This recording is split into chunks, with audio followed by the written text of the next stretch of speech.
Okay. Wow, there's already one in the room. Wow. Okay, we're up against a brick wall, people. That's the Democratic wall. How's everybody doing? I hope you're doing good. It's crazy. They can't even fund the Coast Guard. I mean, I'll let some people get into the room for a minute. I'm just chilling, having some beef stew and fixing to have a cigar. It's been a long day. Seems like it's a day and a half. Been a long day. It started like 3 days ago. One of them days. So, yeah, I'm about to get into a cigar. I'm having a Chumbacabra. Last one I got, and I'm going to get some more Macanudos. I got to do proper reviews. I'll tell you though, it's difficult for a truck driver to have time to video anything, which is why I've started doing some of these Operation Hot Biscuit and lives. It's a lot easier for me. So,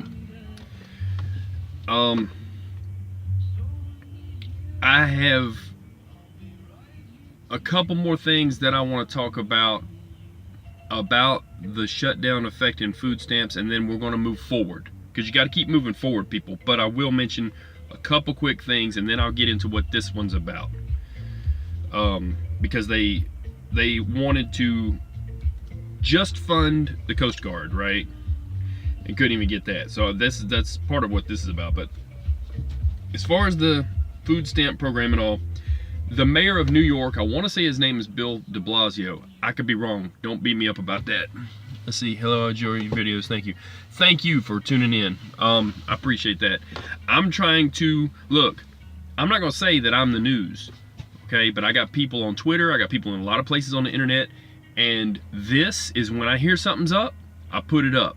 So you don't have to stay up all night for that one little thing on the news. And then it might tell you something that is not going to make the news. So this is my little thing. So I appreciate you coming in and you know, saying that. So anyways, I want to say his name is Bill de Blasio, the mayor of New York.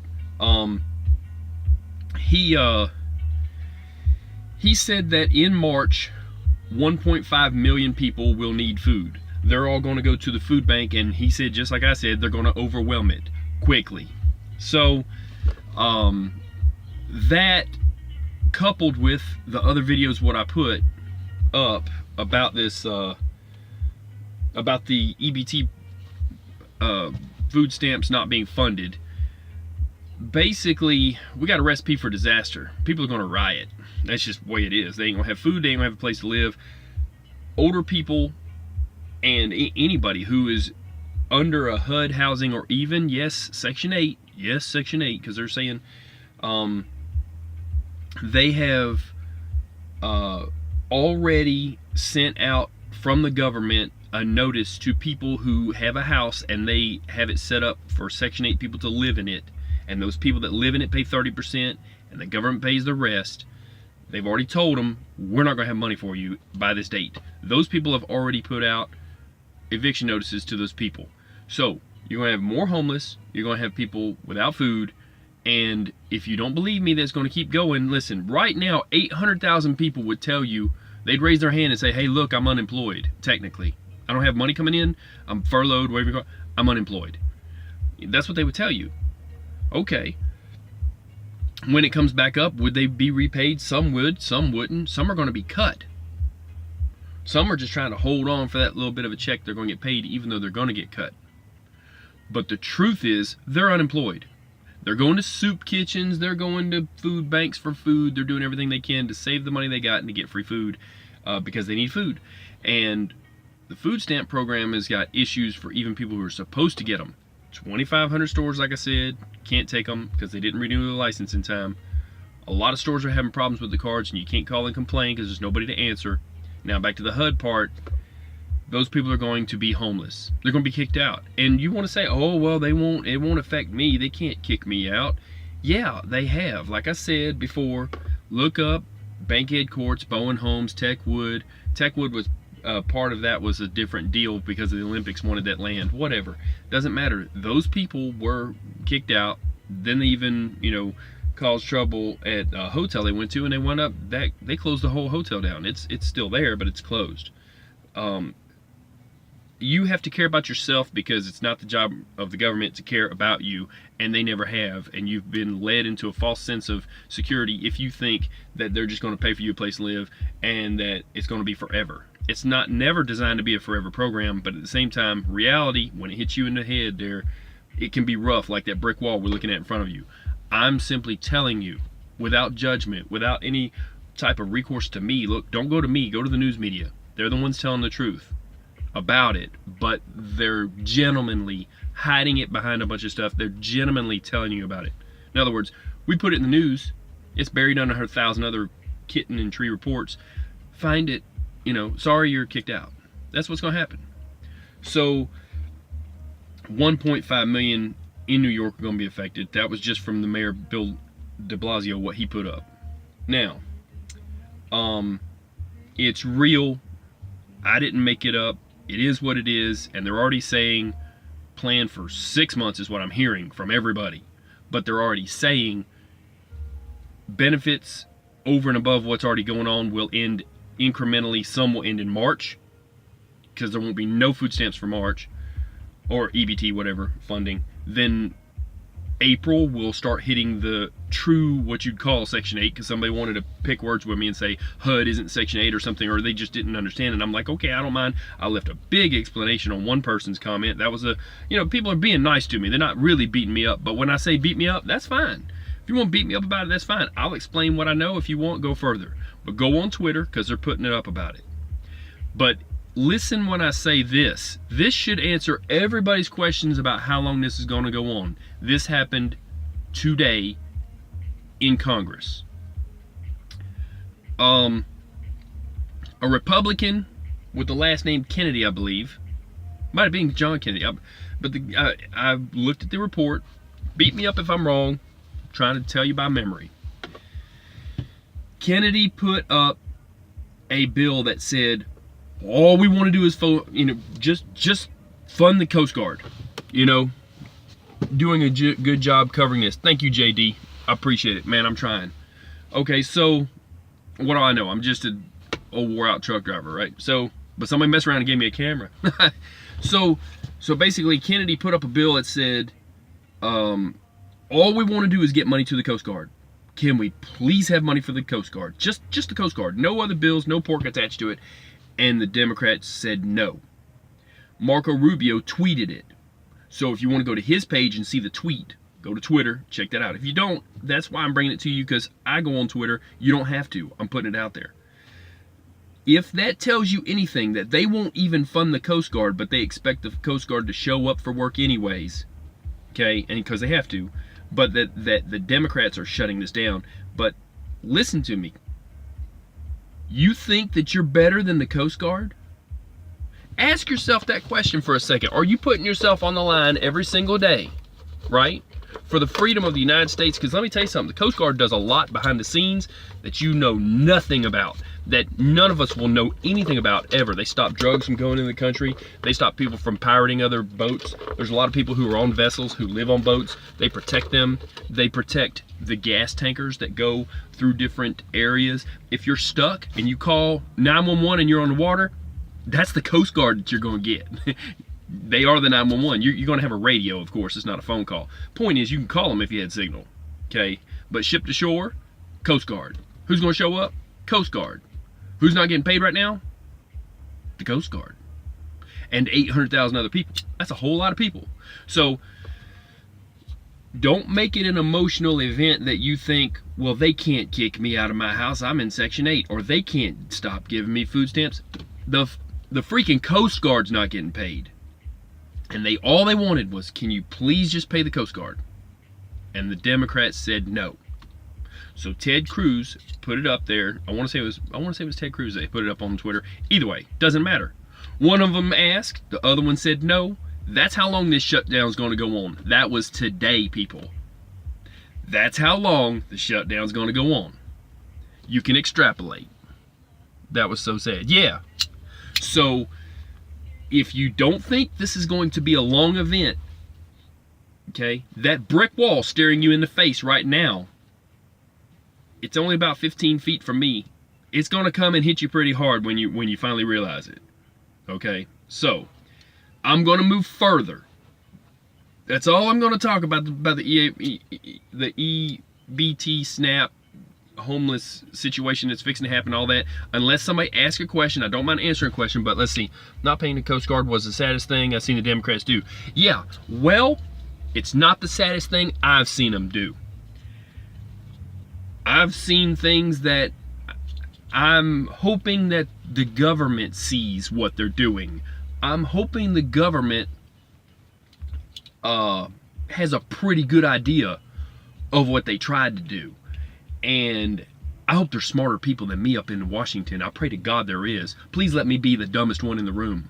I pray that every day. Every morning now when I get up, I say, God, can I just be the dumbest one in the room? Because that makes me feel safer. That means somebody else is on top of all that mess. But yeah, it's an embarrassment to our country that half of our government wants to not give money to people who put themselves on the line every day in harm's way.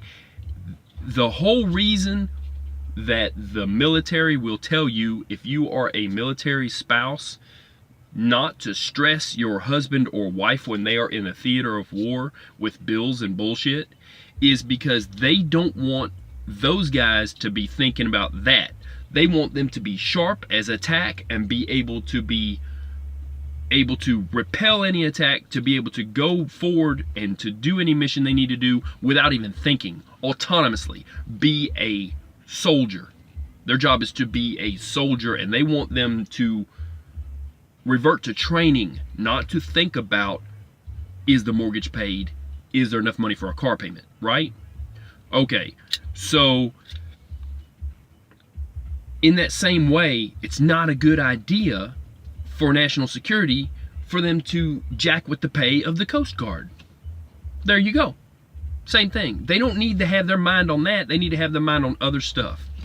So, like I said, I always pray that I'm the dumbest one in the room compared to the people that are supposed to be running things, so that hopefully those people are even seeing more than I am and smarter than I am, and they've already got it worked out. I know they're on top of stuff. I just got to believe that. I got to have faith.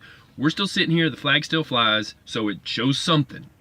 All right, so going further from there, Venezuela, right now, we just recognized their new, their other president. There's two of them. One of them, they want to say that it wasn't a fair election or something, or whatever the situation was, that we are supporting right now an opposition leader. So, the one that's in control right now has a whole army at his disposal, and he's killing his people in the streets, and they're putting it on video. They've been shot. There are people that are killing. I've seen this on Twitter. A friend of mine that's on there shared it, and I'm like, oh my God, I don't even want to see that. I didn't even hit play on a couple of them. It's bad. So, Venezuela is killing its own people in the streets. Done deal. That's it.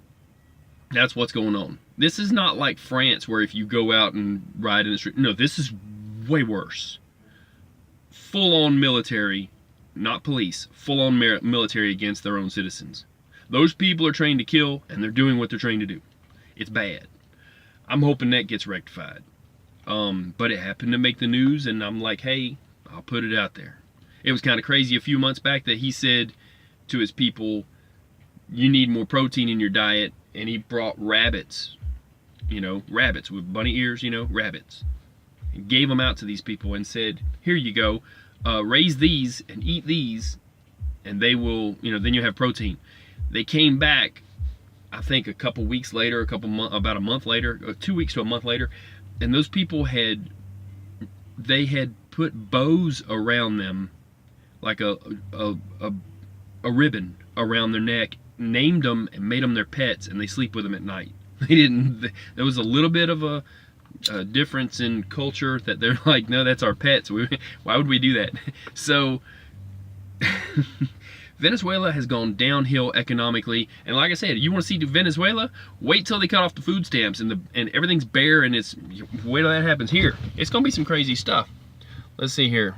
I want to see that comment. So there we go. I'm tapping on the screen, and now I'm gonna read some of these comments real quick. Let's see. That was so sad. I went over that. Let's see. Not paying for the Coast Guard was the saddest thing.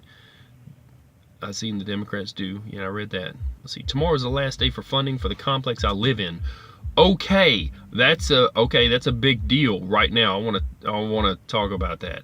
I am a market rate tenant, but I feel for the ones that really need it. Listen, without giving out your location, okay?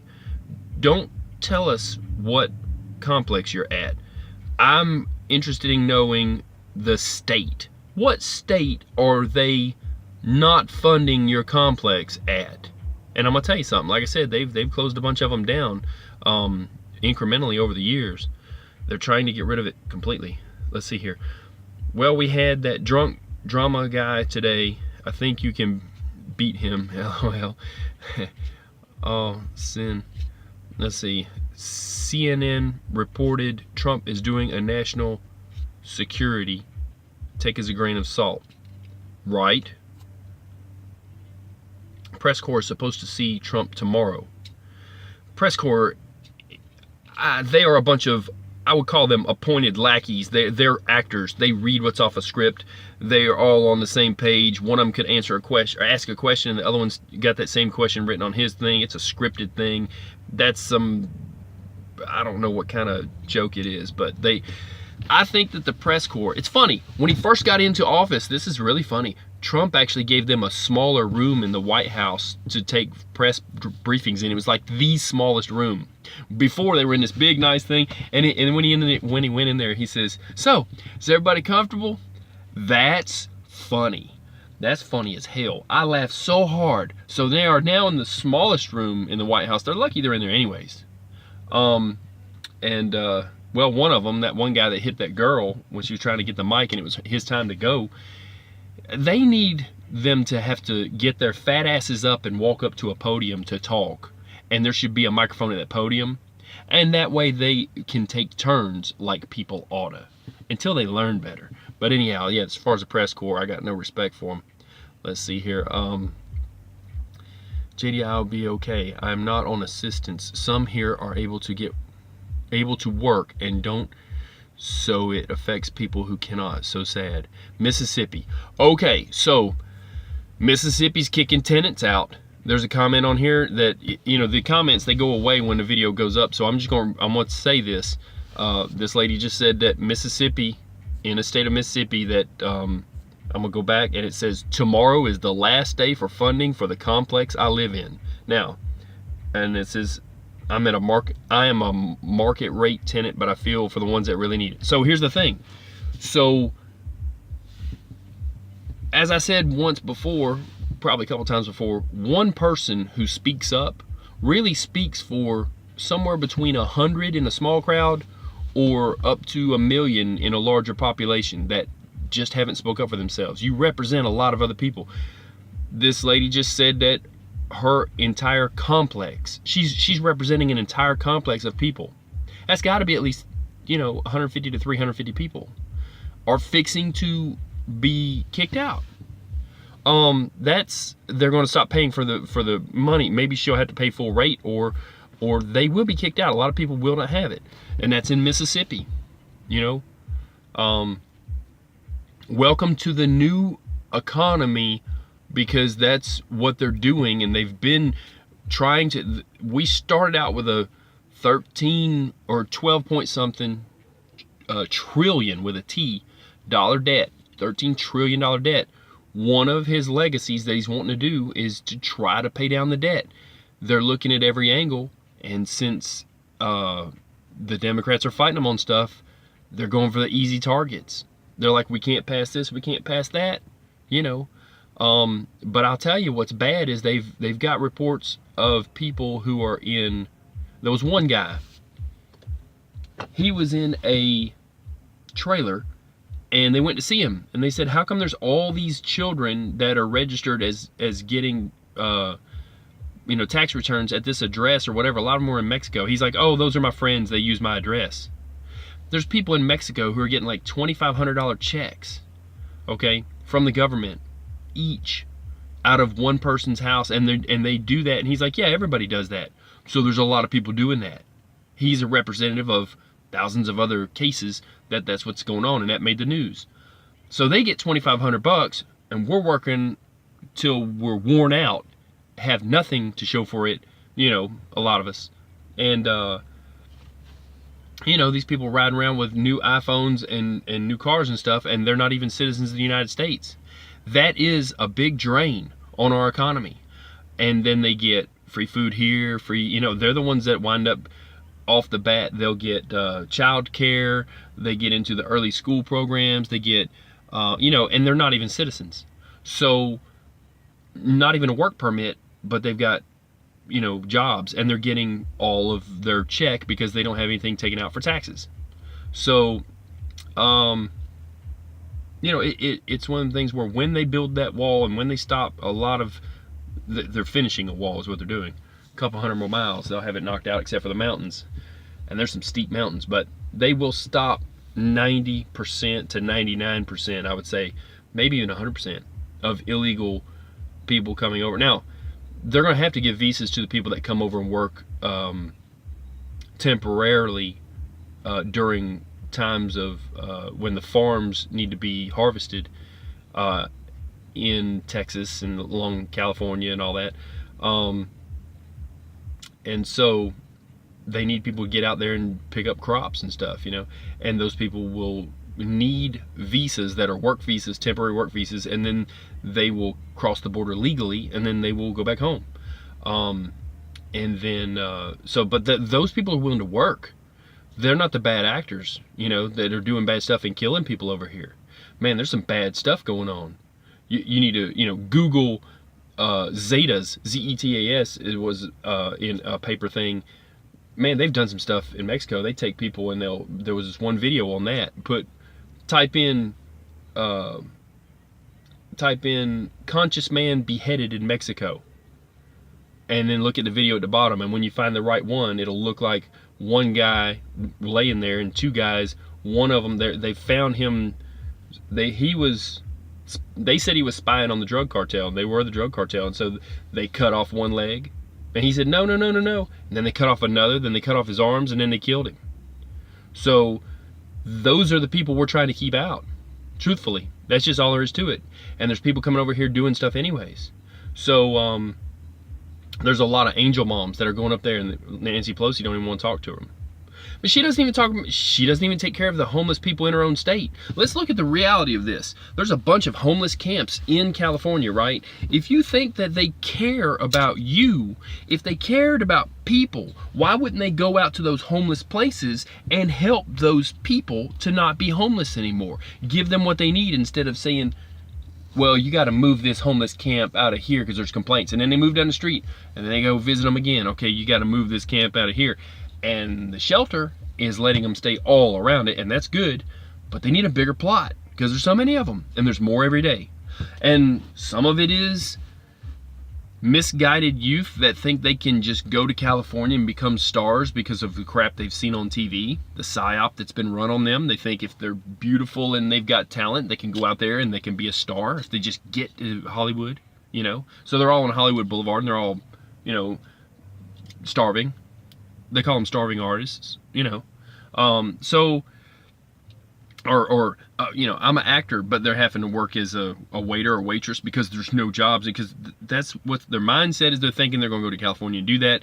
The truth is that there's a gatekeeper, and it ain't going to happen unless you want to wind up with a situation like the two Corys. Go look that up, Corey Haim.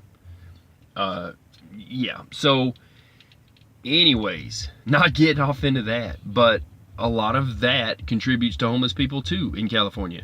Some of them find that the rent is so high out there they can't make a living. So I'm gonna read some of these comments real quick here. Let's see.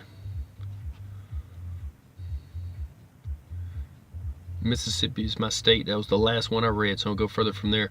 1% for agriculture is needed in whole job market. Crop pickers. Okay, 1%. And then JD put, thank God for the poop app, LOL. Okay, I don't know what that app is, dudes. I don't know. But like I was saying, there's some dangerous actors that we're trying to keep out of the United States that they will kill you. They will kill you. That's what they'll do, And so unless you want the United States turn into Crapistan, okay, we have to build that wall to stop them. There's prayer mats down there. You want to talk about, yeah, there's people from those areas over in the Middle East trying to come over and become either what they call sleeper cells or just to do something bad right off the bat. It's gotten pretty bad that you know, everyone is trying to come in from that border. They've always tried it. We've stopped a lot of them. They even had some from Somalia. So let's see here. Look it up. San Francisco poop map area for phones. Poop map area for phones. Oh, are you talking about? Oh, poop map? Is you talking about where they're crapping in the streets and stuff because they need a place to go? Because that is nasty out there in San Francisco. Yeah, they need to clean up a lot out there. Let's see.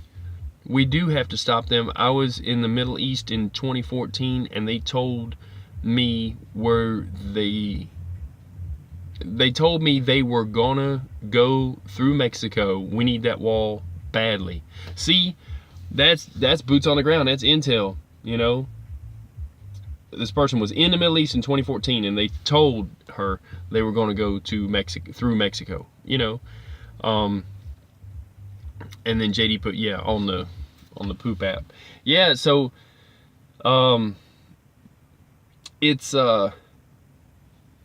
something that does need to be done, and it's so bad that what's more important, the security of our country and stopping these people from coming in and standing our ground on building the wall and getting the funding for it and stopping people from dying. Okay, people are dying in our country from bad actors coming across the border. And there's angel moms up there with pictures of their loved one, their husband, their wife, their whatever, son, daughter, anyone that it has affected them, and then it affects their whole families and stuff, you know, because everyone grieves. They're telling you what's going on in this world, in our United States. They're telling you, the people of the United States are telling you, no, look, people are dying. So what's more important, standing our ground and knocking this out and getting the Democrats to fund it, or letting things go on and kicking the can down the road and let our great-great-grandchildren fight off people in the streets who are trying to kill them because we let them in, you know? So we got to stand our ground on it, but it's affecting the whole country. Let's see, the robbery, open drug use, the needles, the poop while little kids walking to school, third world looking, so sad. Yeah, you know what? She doesn't, the truth is that I think that Nancy Pelosi doesn't even live in her own district. I know she's got like $1 million place up there that's a vineyard. So she's over a district that she doesn't, not only does she not care about it, she don't even live there. She don't even see it. So she's not going to see it. So somebody could tell her and she's not interested. I'm going to tell you, if your front yard, if the grass got too tall, somebody would come and complain to you. Let alone if there was crap in it and there was a bunch of tents out there and it looked like, you know, France, where there's a bunch of mattresses in the streets. And that's what happens when you bring people in that do not care about your country, is you're going to wind up with trash everywhere because they just throw it down. Oh, I don't need it. There's a problem along our border, our southern border, where there's trash out there everywhere. And there's all this trash, and it's clothes, and they're finding prayer mats, but it's bottles, mostly bottled water bottles and trash. Let's see. Are you a wall now? Yes, I am, Icon. Look, the end of the wall is in sight. We just got to get to it. Look, it's so close, but yet so far away. Yeah. Actually, that's what Paloma for Trump said. That's the lady that goes down to the border and she shows that it's being built.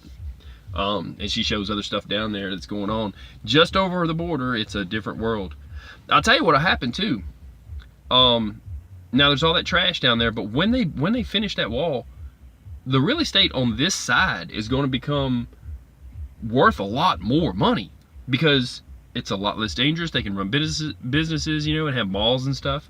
But they showed one place in, I think it was San Diego, where there is a mall, there's a half-ass wall, and people can still get through there and be right there in the mall, like instantly.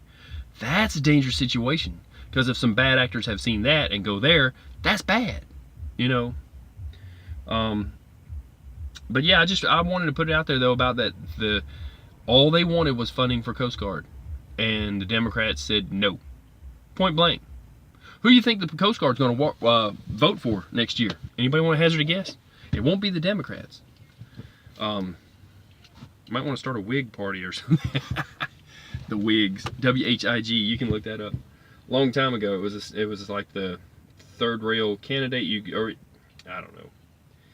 Anyway, so yeah, so like I said, this government shutdown is going to be a long time event. This is not short lived. They won't even give funding for the Coast Guard, so you know damn well that they're not going to budge on anything. And Trump has to stand his ground on the wall because it's for our people's security. You know, we may not have an entire army that's an invading force that's in full battle rattle coming at the gates, enemy at the gates, and going to come through. We may not have that visual, okay? But just the same, one person who's a bad actor who needs to go, and has nothing but ill intentions coming into this country can be worse for our population than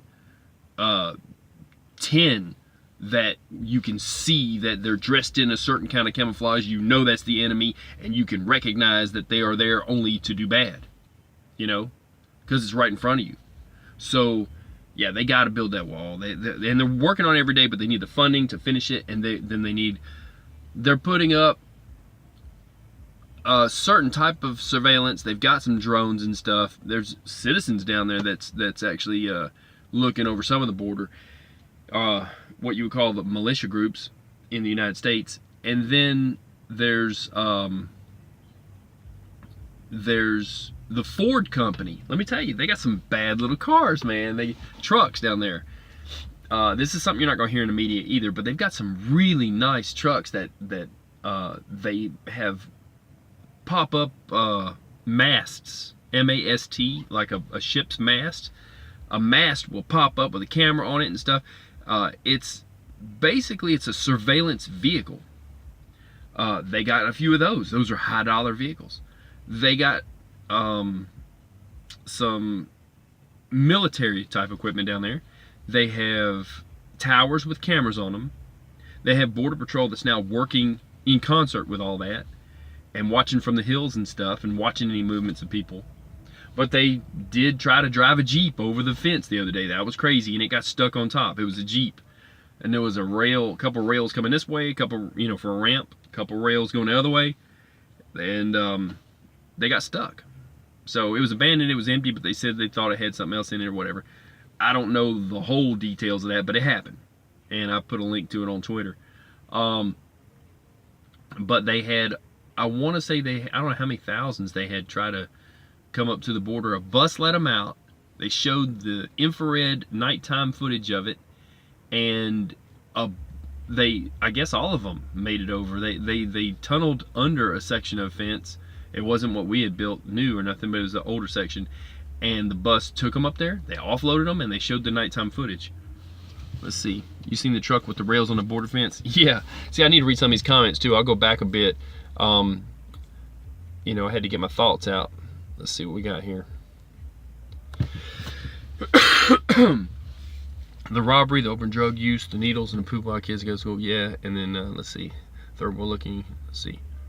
Am I a wall? Yes, and I am a wall.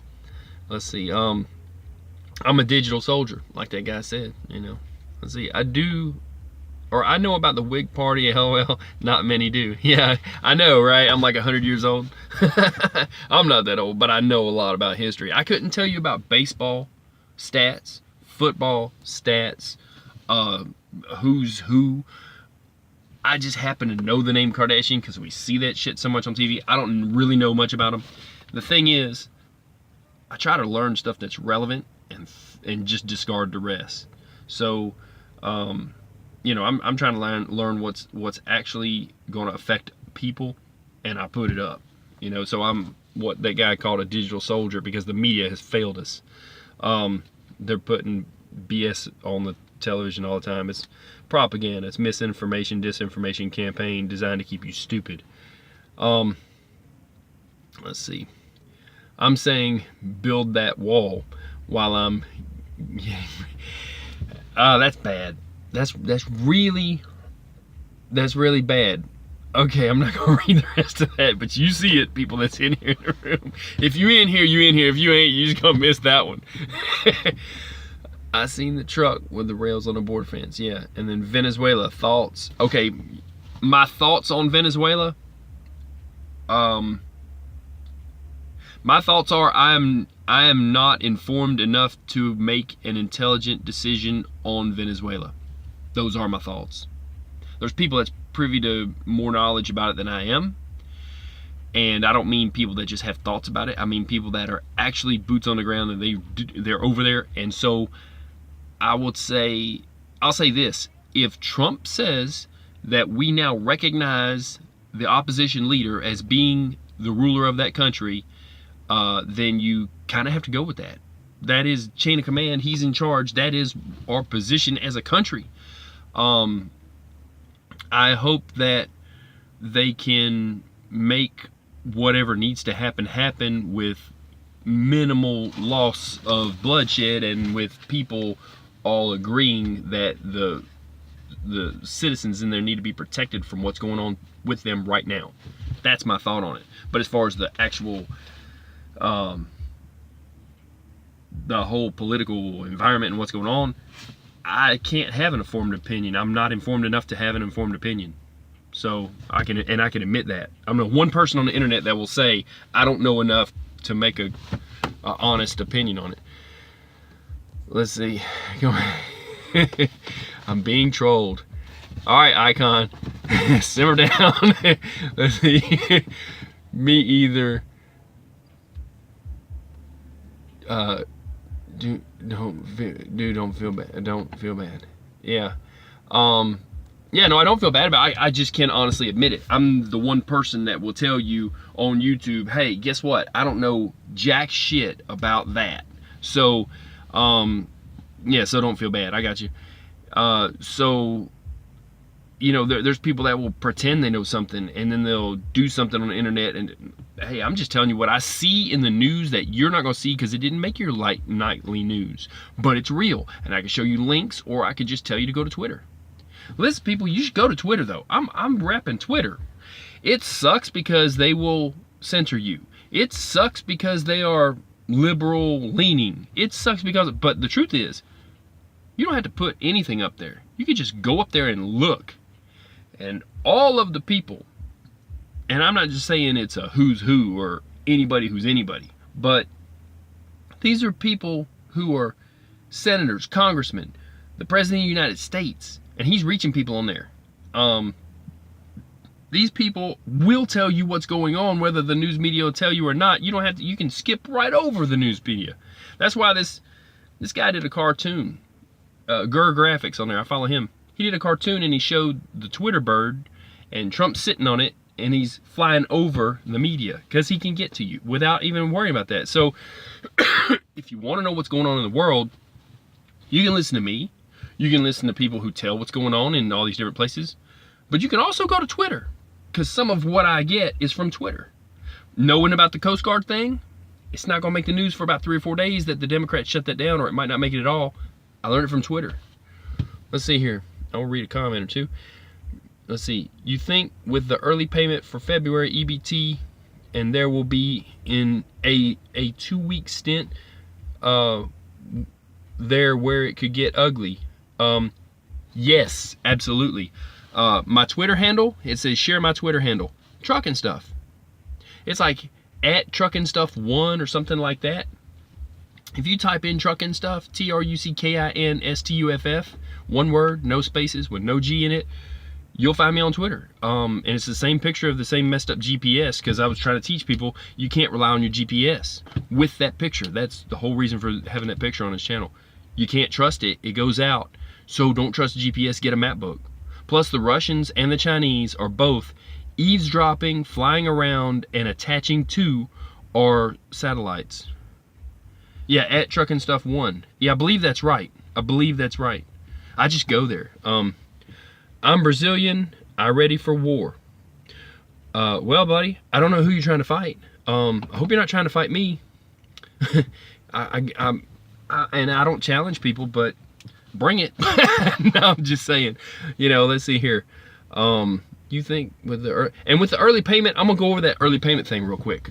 And hello to the Brazilian guy, by the way. Let's see. The early payment thing, yes. Here's the thing. I think what you're trying to say is, and I got it. I get it. Because your comment is, you think with the early payment for February for EBT, there will be a 2-week stint there where it could get ugly. Yeah, because people are going to take those food stamps and they're going to think it's extra money. They've put out press on it and they've tried to tell these people, but they're going to think, oh, they messed up and gave me too much money. Let's buy a bunch of steaks and grill out and give it to the whole neighborhood. And some of them ain't going to get the word that, no, that's next month's money. They didn't mess up. That's all you get. So it's going to be about a 3-week stint in February that these people are going to be without food. And I think that what's going to happen is, I got your icon. So, so there's going to be about a 3-week stint. I think the last 3 weeks of February, I think these people are going to not have food, and it's going to be because they thought that was extra money. Let's see. They're trying to get the word out to them, but let's see. Yeah, I say 40% are spending them, and the last 2 weeks they are freaking out for 2 weeks at least. Yeah, that's why I did that other video, to tell people, don't buy potato chips, RC Cola, and I'm not against that company, but just sodas and stuff that goes bad, like 15 gallons of milk. Go and buy things like corned beef hash and tuna, and like I was saying, man, they done come up with roast beef hash. That's crazy. That would be, back in the day, that would have been unheard of. They would think, well, who you think you are? You too good for roast beef hash? So let's see. Let's see. Yeah, you see it too. Yeah. End of February or 1st of March, people will be freaking out. I carry, but do not want to have to hurt anyone, and I'm with you on that. People have no idea why we need that wall. Well, until it's one of those things where it's like they say that if I think there's a let's see, Brazil move 8 squads jet fighters in the last hours for Roraima, so close to Venezuela. Jesus. Oh, I got you, brother. So there's something popping off between Brazil and Venezuela. Well, one of your leaders down there, maybe it was the leader of Brazil, one of them said something to the effect of that when he gets into being the president, that he was going to invade another country or something. So I'm not sure, I can't remember, and I don't want to just throw out countries' names and then whole countries would be mad at me, you know what I mean? Or the government would say, why'd you say that, So, but this guy is boots on the ground. So his handle is Ferrier Axt, if you want to get the way I say it. It's FERREIRAXD on YouTube, and he says Brazil move 8 squads of jet fighters, and that's a lot. 1 squad of jet fighters. A squad is not like a military squad. When you dress right dress, you got your squad, you got a couple columns. You're talking about a squad of fighters is more. Man, what's that, 16 apiece times 8? That's a lot of fighters in the last hours for Roraima, so close to Venezuela. Jesus. So in the last hours, something's fixing to pop off between Brazil and Venezuela. So and us being one of the countries, they made a list of countries and they put a bunch of flags and said this country, these are all countries that recognize the opposition leader in Venezuela, and we were one of them. So I think they're already like drawing lines, so we could be in it too. 1 squad in Brazil, 12 jets. Yeah, 1 squad is 12 jets. I was thinking 16. So the guy, he's close to my way of thinking. So a squad in Brazil is 12 jets, and there was 8 squads. So 8 times 12. There you go. That's a lot of planes to just move in the last few hours, because fuel costs so much, and they don't just move stuff,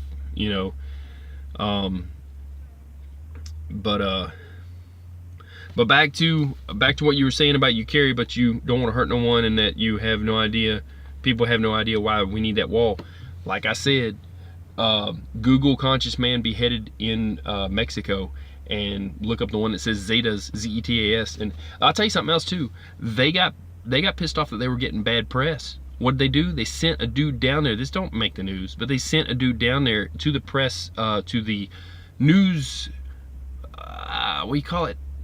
The building where reporters go and they file their reports and put it on the news. They went into that building and threw grenades in there. Full-on army grenades. Oh yeah, and they've got a memorial to themselves down there that's got basically, they've got shoulder-fire rockets and shit like that, and RPGs and fully automatic AKs sitting in there, and there's these guns that are scrolled on, and they're, you know, plated with gold and all this stuff that they give as gifts to their best shooters and stuff. And it's a museum down in Mexico. There's a video on YouTube of it. You could look it up. It's the cartel's museum to themselves. And there's a shoulder-fired, you know, bazooka, basically, in it. They're just like, huh, yeah, this is what we got.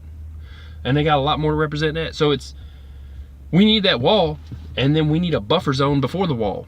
And then we need the best our military can do to stay down there and to help, not just Army Corps of Engineers, but man, we need snipers down there, for real.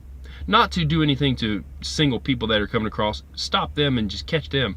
But if they decide to make some kind of an attack, once they can't make any money off all the drugs that they're not moving anymore, that's when it's going to really pop off. And there you go. That's the truth. I'm bringing you the truth, people. I ain't gonna lie about it. So let me hit the down button and check out this down here. Yeah, oh my God. Yeah. So are you saying oh my God about something I said, or something popped off down there? Ferrier Oxt. Make another comment, bro. We need to know you're okay. You got some real stuff going on in your town there. How many miles are you from the border is my question. I don't usually ask towns, but you could tell. Ferrier, what town are you in? How many miles are you from the border of Venezuela? Because you said that they moved in the last hours for Roraima, close to Venezuela. How far are you from that border?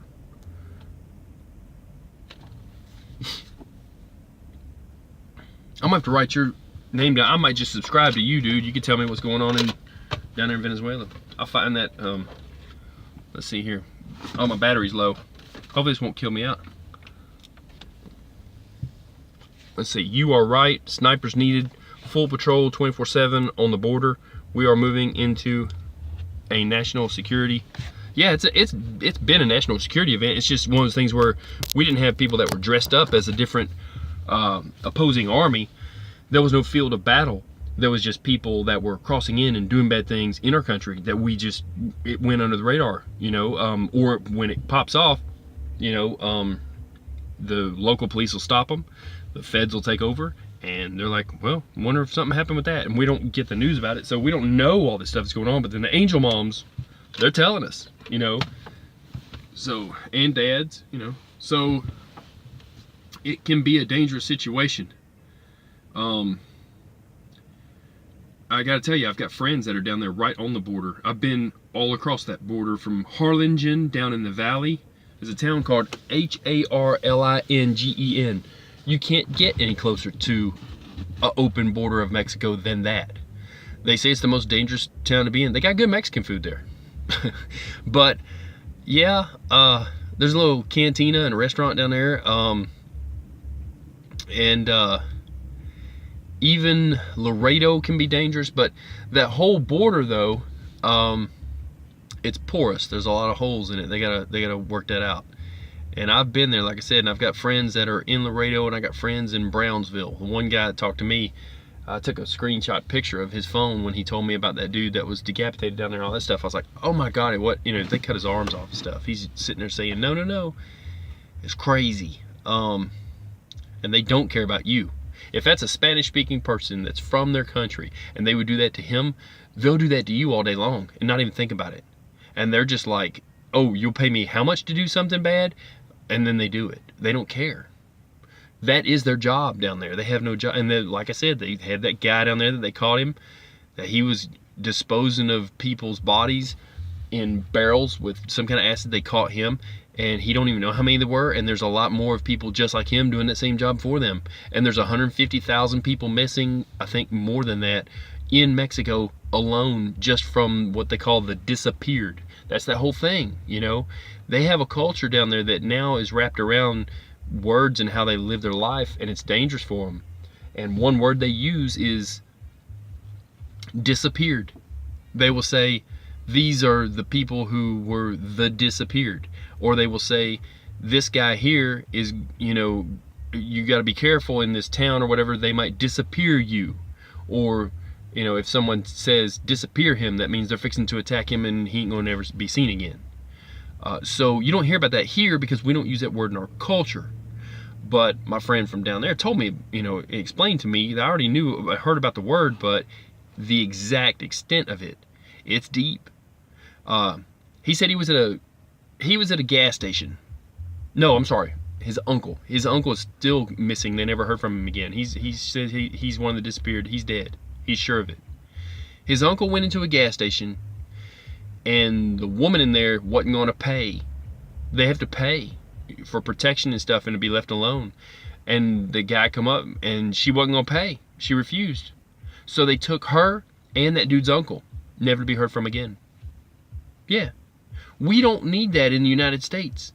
There's so many stories. There's so many stories that I've heard. Being along the border and talking to people that I know that live down there. He said that they would, you know, be sitting up there and they're holding machine guns, looking over a wall. He's like, he looks over out of his backyard or wherever, and they're running drugs over. And that guy's up there on the wall with a machine gun. If you say anything, he's going to shoot you. And they're just trying to grill out and have a barbecue. You know what I'm saying? And then, you know, they do what they do and then they leave.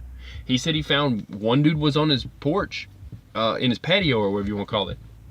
He's like, what are you doing? The guy was changing clothes. He's like, oh man, I'm just changing clothes. He's like, you can't, this is my house. Oh, I'll be out here in a second.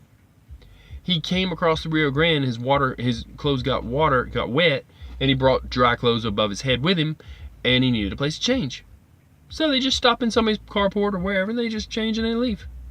You know, there, like I said, there's so many stories I know about that stuff that it's overwhelming, and it is another reason that I do this is to say, hey, look, you don't want what's going on there. You don't want to live that lifestyle. People are amped up all the time because their life is on the line all the time, 24/7. They're at high ready all the time. And they take kids. One boy that they said they killed, I think he was like 14 or 12 or something. They don't care. You know, they don't care about you. You're not even from their country. They're killing their own people. So don't think just, oh, they're nice people and they need a job. Man, there's some bad people. You need to vet them people. And there needs to be a medical quarantine. And there used to be a Ellis Island for that. There used to be a place where they would go and they would get medically checked out. If they had something that seemed like it might be tuberculosis and a cough or some kind of a Spanish flu or something, they would tell them you can't come to the United States. And then when they closed Ellis Island, now the Ellis Island is the country of origin. They'll say, okay, you got to have a medical check. And then they'll ask you questions like, you know, do you have any reason to do anything bad and nefarious in the United States? What are your reasons to come here? They ask them lots of questions. I knew some people who came over from India and they explained that to me. Oh, no, they don't just let you in. Before you even get on the plane, you got to go through all that mess. Because they're protecting our country from somebody that might be bad. So we can't just let people pour in because those people are definitely bad. That's what they're doing. So there will be an end to it because eventually the wall will be built. And they're building as fast as they can because there's two big, massive caravans that they can't even stop now. I don't know if both of them are 10,000 or 20,000 people apiece. I don't know the true numbers. I don't want to just throw numbers out there like that, but that's a ballpark. That's a good ballpark. Probably about 20,000 people total, if you're asking me. And some of them are from different countries like Somalia trying to sneak in with them. And a lot of those caravans will out those people because they're like, hey, we don't need that going on. We're trying to get in, and they're going to cause trouble. They'll actually out them. But at the same time, they don't get MMR shots, measles, mumps, rubella. They don't get DT, diphtheria. They don't get the shots. They're not inoculated. Their countries ain't trying to pay for that, and they're not inoculated. So, basically, they come up and they bring disease with them, whether they're nice people or not, and then your children can die, and old people who haven't had, because there's no booster shot for some of this stuff, because we don't have a problem with it. We haven't had polio in this country in forever. There's a resurgence of that. There's a thing called Changas, Changas. It's a nasty disease, and it's only from South America, well, the south of North American countries and some South American countries. There's, not to mention parasites or anything like that, but mainly just going with the truth of diseases that can be communicable by breathing close to someone, like TB, that some of it is antibiotic resistant, or even antibiotic, what's the word that's stronger than resistant? It can't be affected by antibiotics at all. So bad stuff. And then they've talked about Ebola, and they've talked about, and there's people who are coming from Ebola countries who, I don't know if they've tested them for it and they've found to be positive, but from South Africa, from, you're talking about like Somalia, I'm trying to think of the country that one big rash of Ebola was in. The Zika virus is just a virus that's a really bad flu. That's a hoax about microcephaly. Microcephaly is caused by the chemicals that they have a paint making company down there that dumps crap in the water. Those people drink it, and it causes the babies to have microcephaly. So truthfully, microcephaly is a hoax when linked with Zika, but Zika is a virus. Let's see what we got here. I'm gonna look at some comments here. Fariq Saad, I'm concerned about you, brother. I want you to make another comment, okay? If you don't mind. Let's see here. Sin Angel Lee says, you are right, snipers needed, full patrol 24/7 on the border. We are moving into national security, and that's what I'd read before that, but she's got one after that. So USCIS vets medically and other ways. It takes years for some applicants to get an interview after they go through all the forms, and it is expensive. Legal immigrants are vetted extremely. Yeah, you are not kidding. They really are. The girl I talked to, and her dad and her aunt, and the dad owned a gas. The dad owned I think the fuel stop, truck stop, and the restaurant, and they were all sitting there and they were all talking to me. They told me about how hard it was just to get from India to here, and I was like, wow. So, yeah, Congo. Yeah, the Congo is where some of that comes from. But USCIS, they vet medically. Yeah, they have to. There has to be a medical vetting. It has to be, and you can't just skirt around that. But that's what they're doing, and they have been for years. But now it's gotten worse because there's some outbreaks. There's an outbreak that someone's talking about that is some type of a flu type symptom. And then, and this is on Twitter, I'm not sure about this disease. I gotta research it, but they talked about it, that this guy, I don't know if he's a physician or if he works in a laboratory, but he said there's a disease that acts like a flu, and then it attacks you, and you get some kind of fluid on your spine, and it can kill you.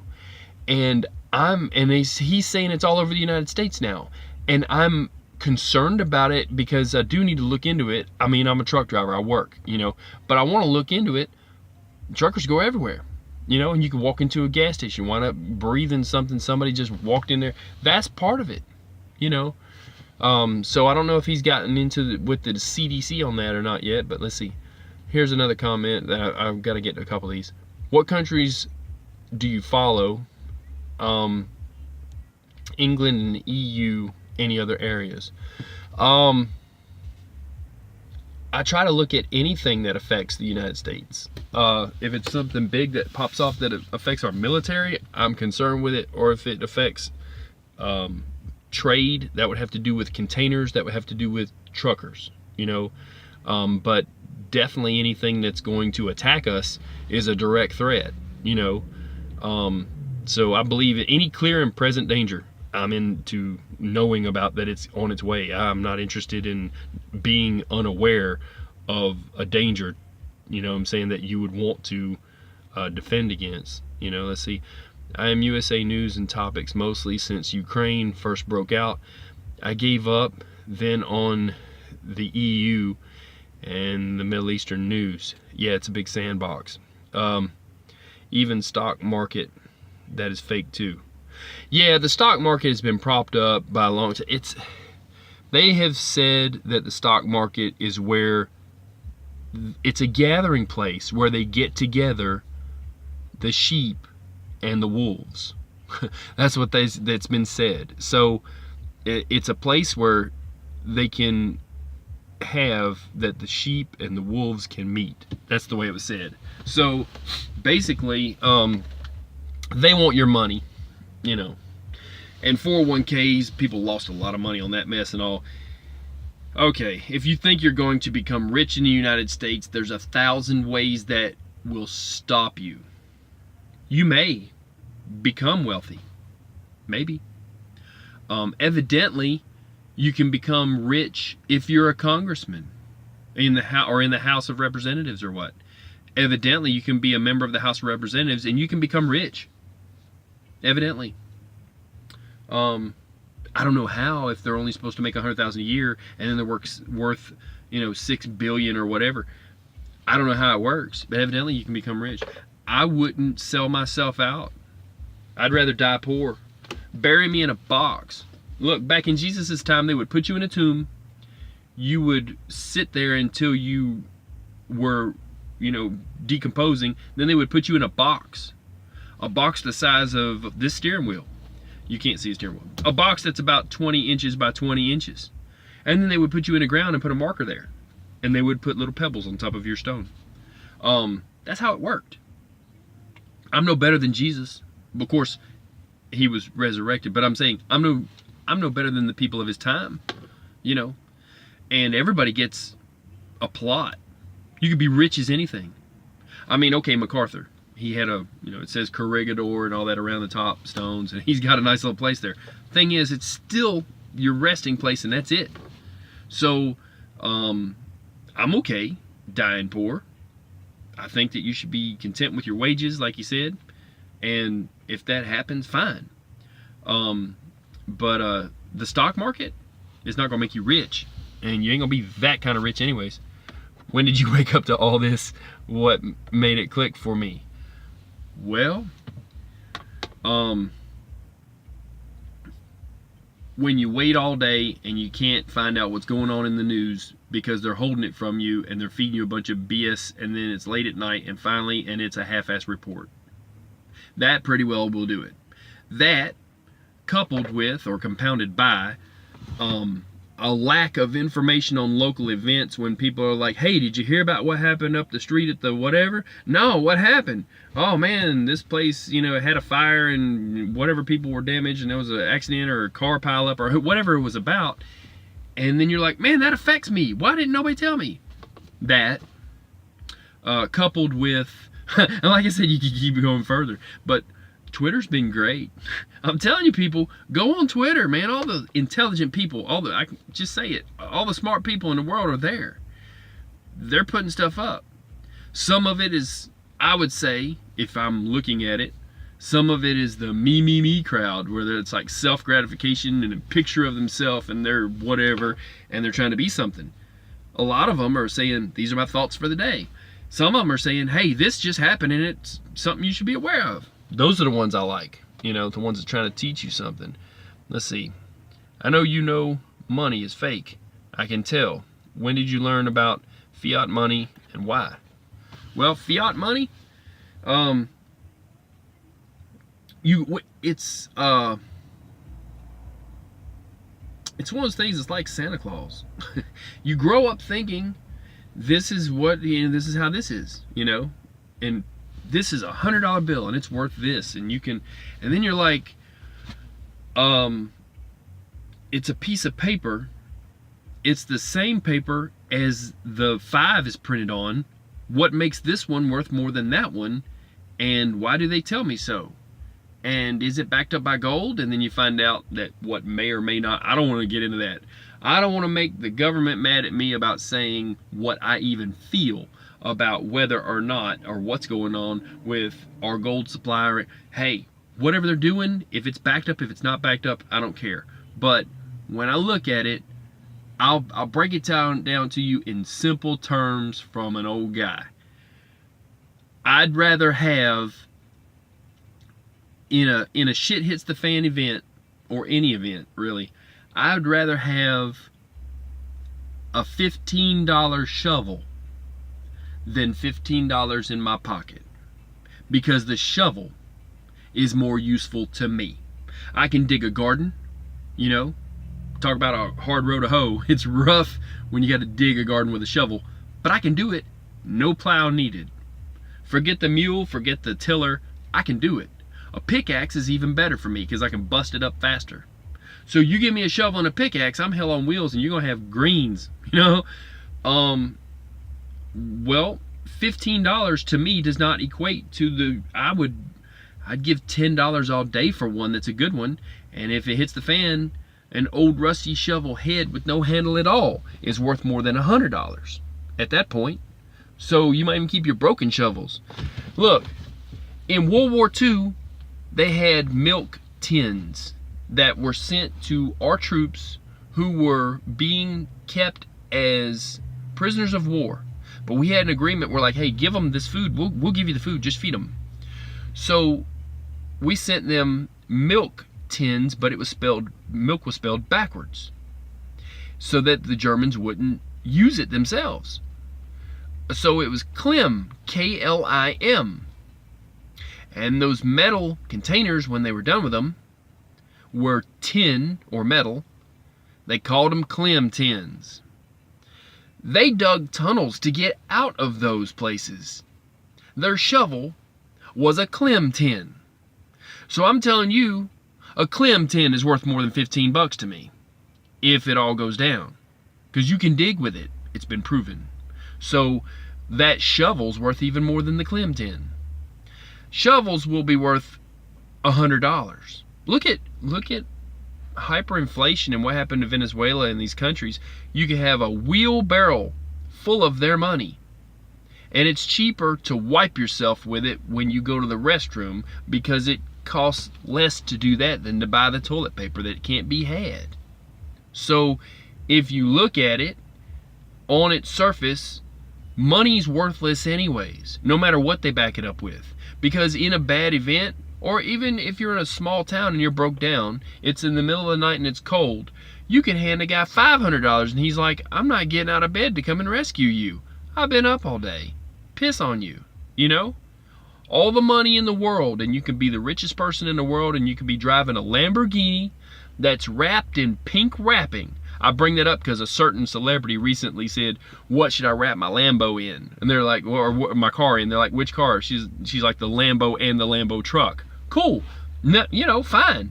You got money like that. Well, if that Lambo, wrapped in whatever expensive wrap you got, if you wind up in some small, backwoods, middle of nowhere town, and you are broke down and you have a flat, and it's a super wide special tire that's going to take 4 days to get from Italy, because it's a special Pirelli that they only made 4 of, and there's 4 more on the shelf over there in Italy.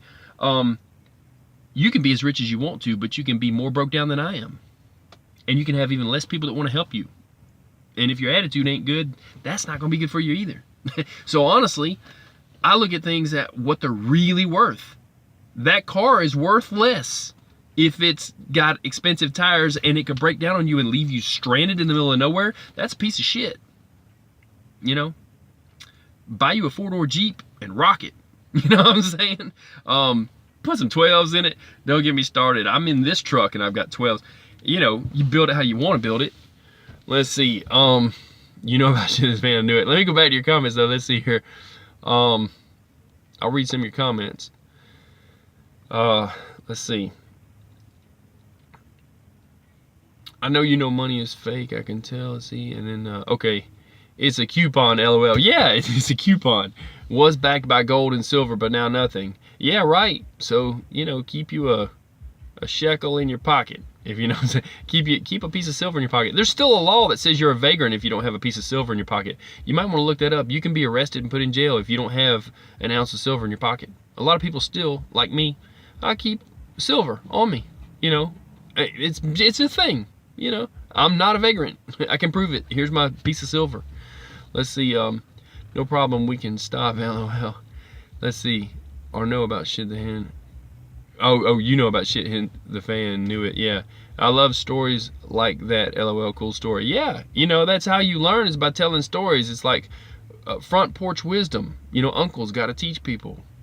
You know about shit hit the fan, I knew it. Yeah, so you gotta know about, man, look people, we are the greatest country on earth. Yes. However, Germany had a better road system, so we copied it. It's called the Autobahn. Every so many miles of the United States, you'll see a straight stretch of highway. That's so that it's been misunderstood by some pilots, and they think they can land their planes on it. But it's made so that you can make a makeshift runway out of it in the event that we need to defend our country. Okay? Along with the way that bridges are built and all this other stuff. It's all strategic. It's all military use if they need it. It can be commandeered. Your main highway can be turned into many different airstrips. We are the greatest country in the world, but we look at those countries and we learn from them some things, and some things they have other stuff that might even be better than ours. They got better buses for kids in Germany. They're riding around in Greyhounds, you know, nice ones. We're in tin cans that don't have, you know, you have to bring your own books on, they, you know, whatever. So, yes, we're the greatest country in the world, is what you would start with. But then you have to say, well, we're no better than Rome. Rome fell in 200 years. The shelf life of a country is 200 years. Write that down. I quoted that, okay? You can take that from me. The shelf life of a country. Like if you have something on the shelf in the store, it says, best if used by a certain date. After that, might make you sick, might kill you. It'll be bad. That's the shelf life, okay? The shelf life of a country is about 200 years. Guess what? 1776 to 1976, you might see that on a quarter. We're past that, people. We've already went past our shelf life. We're trying to hang on to it. We are not any less susceptible to fall than Rome, Greece, you know, all these other places. So shit hits the fan could become, just because we have, not to say we can't repel an attack, but I'm saying don't be so naive as to say we cannot become under attack. You know what I'm saying? You gotta be smart. You gotta know that it happens. Stuff pops off all the time. Now, if you bring bad actors into this country from them places that are all messed up in their head, and they hate, and want to do whatever, then it's a self-fulfilling prophecy. That's not good. Don't let them come in, you know. But, you know, every country, especially the way things are going on, that guy's just talking about Venezuela and his country. He's in a country, you know. So, let's see, the fake news media is dying. They just laid off a bunch today. I saw that in Twitter. I'm glad you brought that up so I could put that in my live. So thank you. Okay, something happened. Whoops. I didn't touch it. So let's see here. BuzzFeed opinion section gone. Left my ass off. Yeah, BuzzFeed shouldn't have. They don't need to give them the right to have an opinion, because even their facts are wrong. You know what I'm saying? So yeah. So basically, they've been okay. For a very long time, newspapers have been struggling with sales and money. There have been some rich people who have said, hey, I want to have a newspaper. There's been, you know, the government has bought a few, I guess, or whatever's happened with them. Let's see, live feed is okay, just a quick glitch. No, it wasn't okay. It told me disconnected and couldn't connect, and it wanted me to finish. And I said no. I put reconnect, because this ain't over. It ain't over till I say it's over, damn it. There will be, the beatings will continue until morale improves. No, anyway, I wasn't done with my spiel. You know, like I was saying though, that's funny though. Like I said, they have had problems with newspapers. And it's not even news. And then it's one of those things where it's like, okay, you will see that if you remember back, maybe your great grandfather, maybe your grandfather, maybe somebody you knew that was just an old man, you know, that you knew down the street, would be sitting there reading the newspaper. Okay, which Mark Twain, Samuel Clemens, he said it best: if you don't read the paper, you're uninformed, but if you read the paper, you're misinformed. Okay, so here's the thing: you'll find that person, he's got a box out front that's got the whatever times on it, and he buys that paper, and that's his thing, and he's gonna read that paper. That is a dying era. That people get their news from the internet and all this stuff, but they don't want to physically have to pay for a paper and go get it in the rain and whatever. And that has hurt a lot of their sales. Internet news has hurt sales of newspapers, and then they're competing with everybody, even me. I'm sitting up here telling you what's going on, what's up. Technically, I'm competing with all other news media, because they look at my stuff and they're like, oh okay, I see what's going on here. And instead of you spending your time there or buying a paper for a quarter, which I recommend buying the Sunday paper. It's got coupons in it, and it's got cartoons. The rest of it's garbage. No, seriously, the front page might have something. You know, and then there's the sales ads. You might find a car or whatever, if you're looking for a mule, you know. So let's see. I know you may want to talk about this, end abortion now. Yeah, you know, somebody's been on Twitter. I'm being trolled. Yeah, end abortion now. Guess what? Let's see, wait, first I'm gonna get this comment. MSM, which is mainstream media, is a bought propaganda machine to program the masses. Yes, it is, and we've been aware of that for a long time. If you're not aware of that, what she said is true. MSM, mainstream media, is a bought propaganda machine to program the masses. And that's why they talked about that one paper that was just bought. They were trying to say that our government bought it, you know. So, and then JD put LOL, yeah. So, yeah, you've been on my Twitter. Yeah, that's damn right. I'll stand up for the babies that ain't been born yet and put the end abortion now. He's seen my page. Oh yeah. I'll go ahead and tell you what I put on that page. I put on there, here's a thought. And this is just from memory. Here's a thought. For people who think that it should be okay to, for people that think that walls don't matter and that it should be okay to murder a child, unborn baby, I'll give you this thought. Abortion is legal because there's a baby on the wrong side of a wall. Think about it. Yeah, that's how I feel about abortion. Because the difference in abortion is a doctor writing a time of birth on a piece of paper.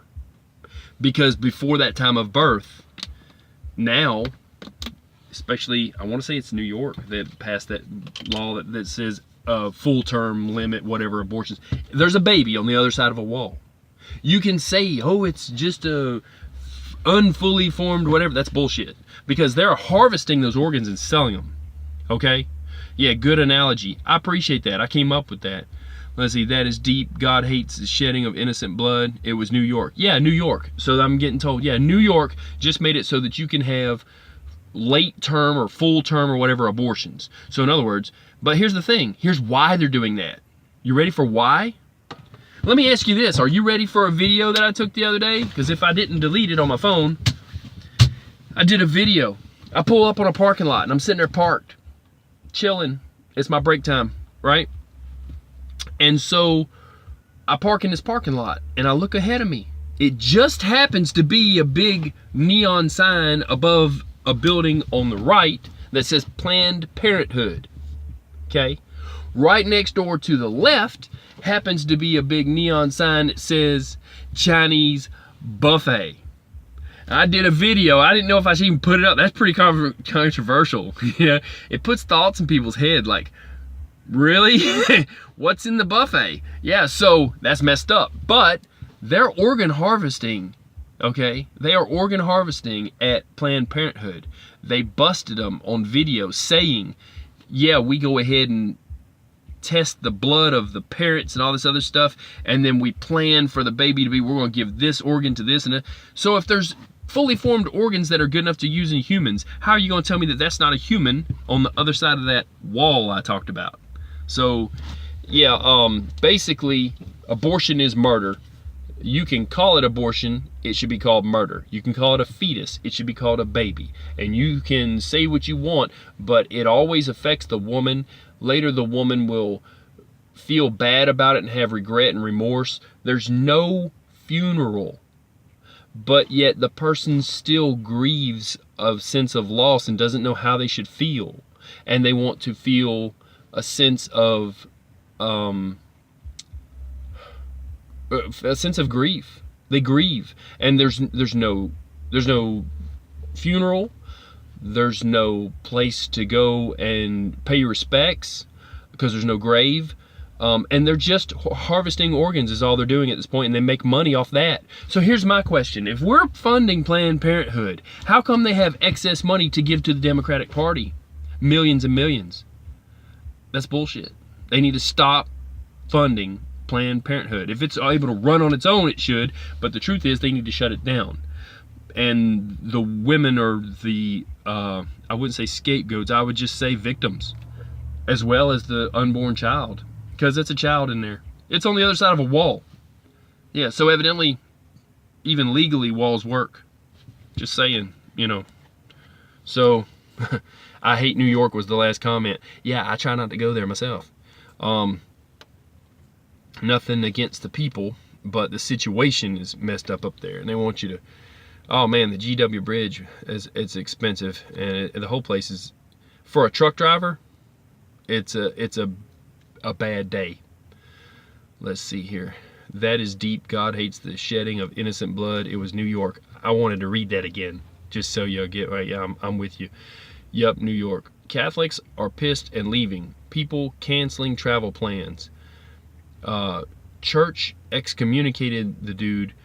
New York socialist elite dude, Cuomo or something like that, I think. And I hate New York. That's what he put. Yeah, so, yeah, I might have to start this truck. It might get a little bit noisy. I've got to have heat, so that's fixing to happen. Can't have me getting cold here, people. And then I won't be too much longer. I can go live for another 30 minutes, no big deal, or 15 or whatever. I still got some water here. I had some beef stew, and I'm gonna go, I've got a cigar I'm fixing to smoke right now. But yeah, they need, you know what the truth is? Maybe the reason they do a State of the Union address every so often is because people also need to hear the State of the Union. And maybe it's about time, and maybe we're feeling a little bit of angst because we're like, somebody needs to tell us what the hell's going on. He did make a speech, by the way. Trump did. I'll put a link to it if I can find it. It was a YouTube video, but I put the link up on Twitter. You can go to Twitter, people. You know, so he did a speech the other day that sounded kind of like a little State of the Union. I dug it. I'm like, yeah, man, get on there and tell us anyway. Have a State of the Union every day if you want to. Look, I'm not a Trump-loving fanatic. I voted for the guy. I drove 600 miles to vote for him. I showed it on a video and couldn't find a Hillary supporter anywhere. It was really funny. The thing is, I got on CB radio, and I actually did. I drove 600 miles to get to where I had to vote, and I barely made it. I had like 15 minutes left. So the thing is, I support him. I'll continue to support him. He is our president. I'm not the kind of person that's just so crazy about him that if he never did nothing wrong, I wouldn't have a problem with it. But, you know, basically, if he wants to do a speech 7 days a week, I'll watch it. And I'm with it. And I'm like, tell it, dude. Tell it. Because we need to hear it. And we don't need questions from mainstream media giving his press secretary a hard time, because they just giving her a hard time, and that's ridiculous. We need to hear the word from the man on high. That's what we need. And I'm with it. No matter who the man is at the time. He's doing rallies and all kinds of stuff. He's the people's president.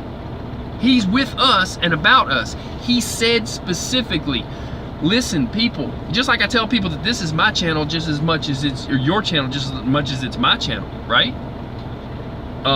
Say what you got to say. You know, you got the, you know, permission to speak freely. You got the freedom of right to, you know, right to freedom of speech, and you're welcome to say whatever you want on my channel. So, as long as it's not, you know, being bad and bullying people around and stuff, cool. So, he said, listen, this is not just a win. This is not a win for me. This is a win for the American people. I'm giving you your country back. He knew it was stolen from us. He knows there's people that are behind the scenes trying to make themselves rich off the back of poor Americans. He was tired of it. He lost money becoming president. He gave up his salary. He said, you know what? I don't care. I'll do it for nothing. He said, we're going to make this thing right. We're going to right the ship. He's giving us our country back. The least we can do is listen to him and accept it. Accept the gift he's giving us. Because there's people who were trying to bring in dangerous actors in our country. And what they want is they want chaos. So they can bring order out of chaos. They wanted to destroy our country to make us all broke. So that the money that they have at that point goes up in value. I'll explain that. If they tried to explain that in, I want to say It's a Wonderful Life. It's where the guy had a bank, and it was he said, look, this other guy with this bank, he's trying to do y'all wrong. You know, everybody else is selling, he's buying. Yeah, when times are hard, people with money, they buy. They buy low and they sell high. So, you know, if they can buy your house, buy this, whatever they can buy, and then, well, guess what? If they can ruin us economically, okay, and we become broke as a joke, then their money goes further. So instead of just investing their money in the stock market and making more millions off of it, their money is then worth more money. Think about it. Because then they can buy a place for pennies on the dollar, and when the economy comes back, they'll make millions and billions off of it, and they'll become even more rich. So they want us to become broke. And Trump noticed that. He says, no, I'm not digging that. I don't buy that. I don't take that as an answer. That's unacceptable. And he's given us our country back from those people who were trying to bring floods of immigrants that would bring this, you know, look at France and the streets of France. They got mattresses on the road. They trash the place and destroy it and make it nasty, right? Then everybody moves out. And then their idea is they buy the place. And that's what they've done. They buy the little houses there, and that's what they trash it, and they make you want to move. You move, and they buy the place. That is their MO. They'll do the same thing here. There's no-go zones in the United States, just like over in Europe. You just don't know about them. Dearborn, Michigan is one. Case in point, you know. Let's see. I don't know. They're talking about me now. Let me look at the comments. That's cool. Let's see. I guess I'm doing something right. I'm gonna kill the truck for a sec too. I just needed some heat. I'll blow the heat up real quick. But let's see. Let's see here. And I'll turn this off here. They won't give the governor communing. Oh wow. Well, that's a big deal, people. Let me tell you something. Let me tell you something about this. When you commune in the Catholic Church, communion is you being one with the church and one with God. You take the body of Christ and all. Let me tell you something. If you've been excommunicated, that means they kick you out of the church. It used to be that you couldn't trade with nobody in the whole town and you'd go broke. Okay? Nowadays, not everybody goes to church and you can still continue and work. It's just if you get excommunicated, you're kicked out of the church. Until such time as you try to make it right, but sometimes it's for good. It says they won't give the governor communing, so he's been excommunicated from the church. That's hilarious. That's top shelf. Get it, Catholic Church. You know what I'm saying? Look, let's see. Nancy is afraid of the truth. Nancy is afraid of people who might not like her for what she's done. And that's her. She's been convicted of her own conscience. It's just like when Jesus wrote all the people's names in the sand. He wrote what their sins were. Now, that's my extrapolation.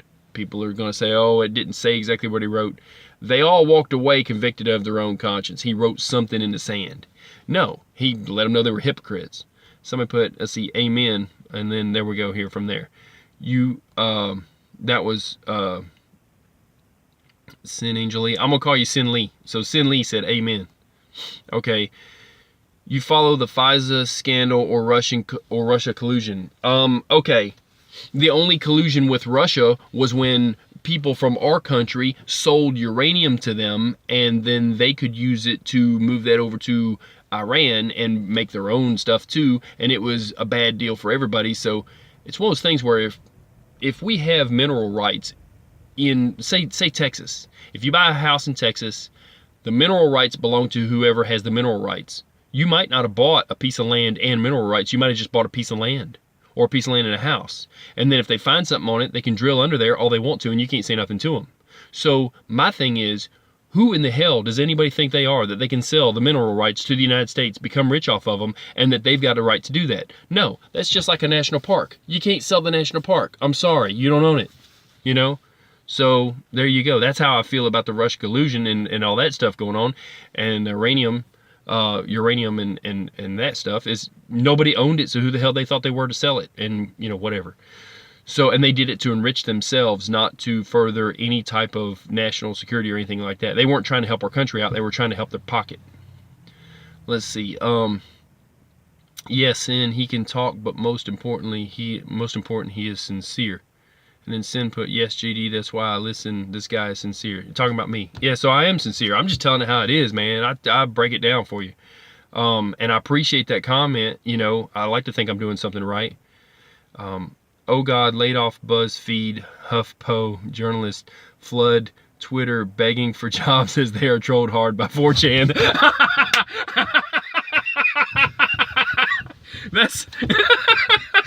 That's great. Oh my God, I'm sorry. I'm gonna read this again.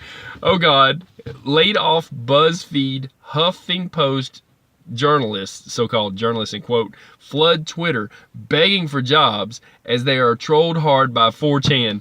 Yeah, probably 8chan too, and they don't know it because 8chan's behind their back and they're not smart enough to even log in. Look, check that later. Yeah, I'll find it. I have to listen to myself talk and write it down later. But yeah, that's hilarious. So let me tell you. And the people from 4chan moved to 8chan when Q moved there, and then, went from there. But they got him set up his own little thing. Well, so-called journalist looking for a job at Twitter. Yeah, I just go on Twitter. I'm not trying to get a job there. I just go on Twitter just to, I post stuff. And he called me out because I post stuff against abortion because, hey, that's just the truth. The babies ain't got no voice, and I'll speak for somebody without a voice. But yeah, let's see. More than 1,000 media jobs lost in one day. Well, the 800,000 people who are currently laid off are in good company, I guess. Or I'd say bad company because,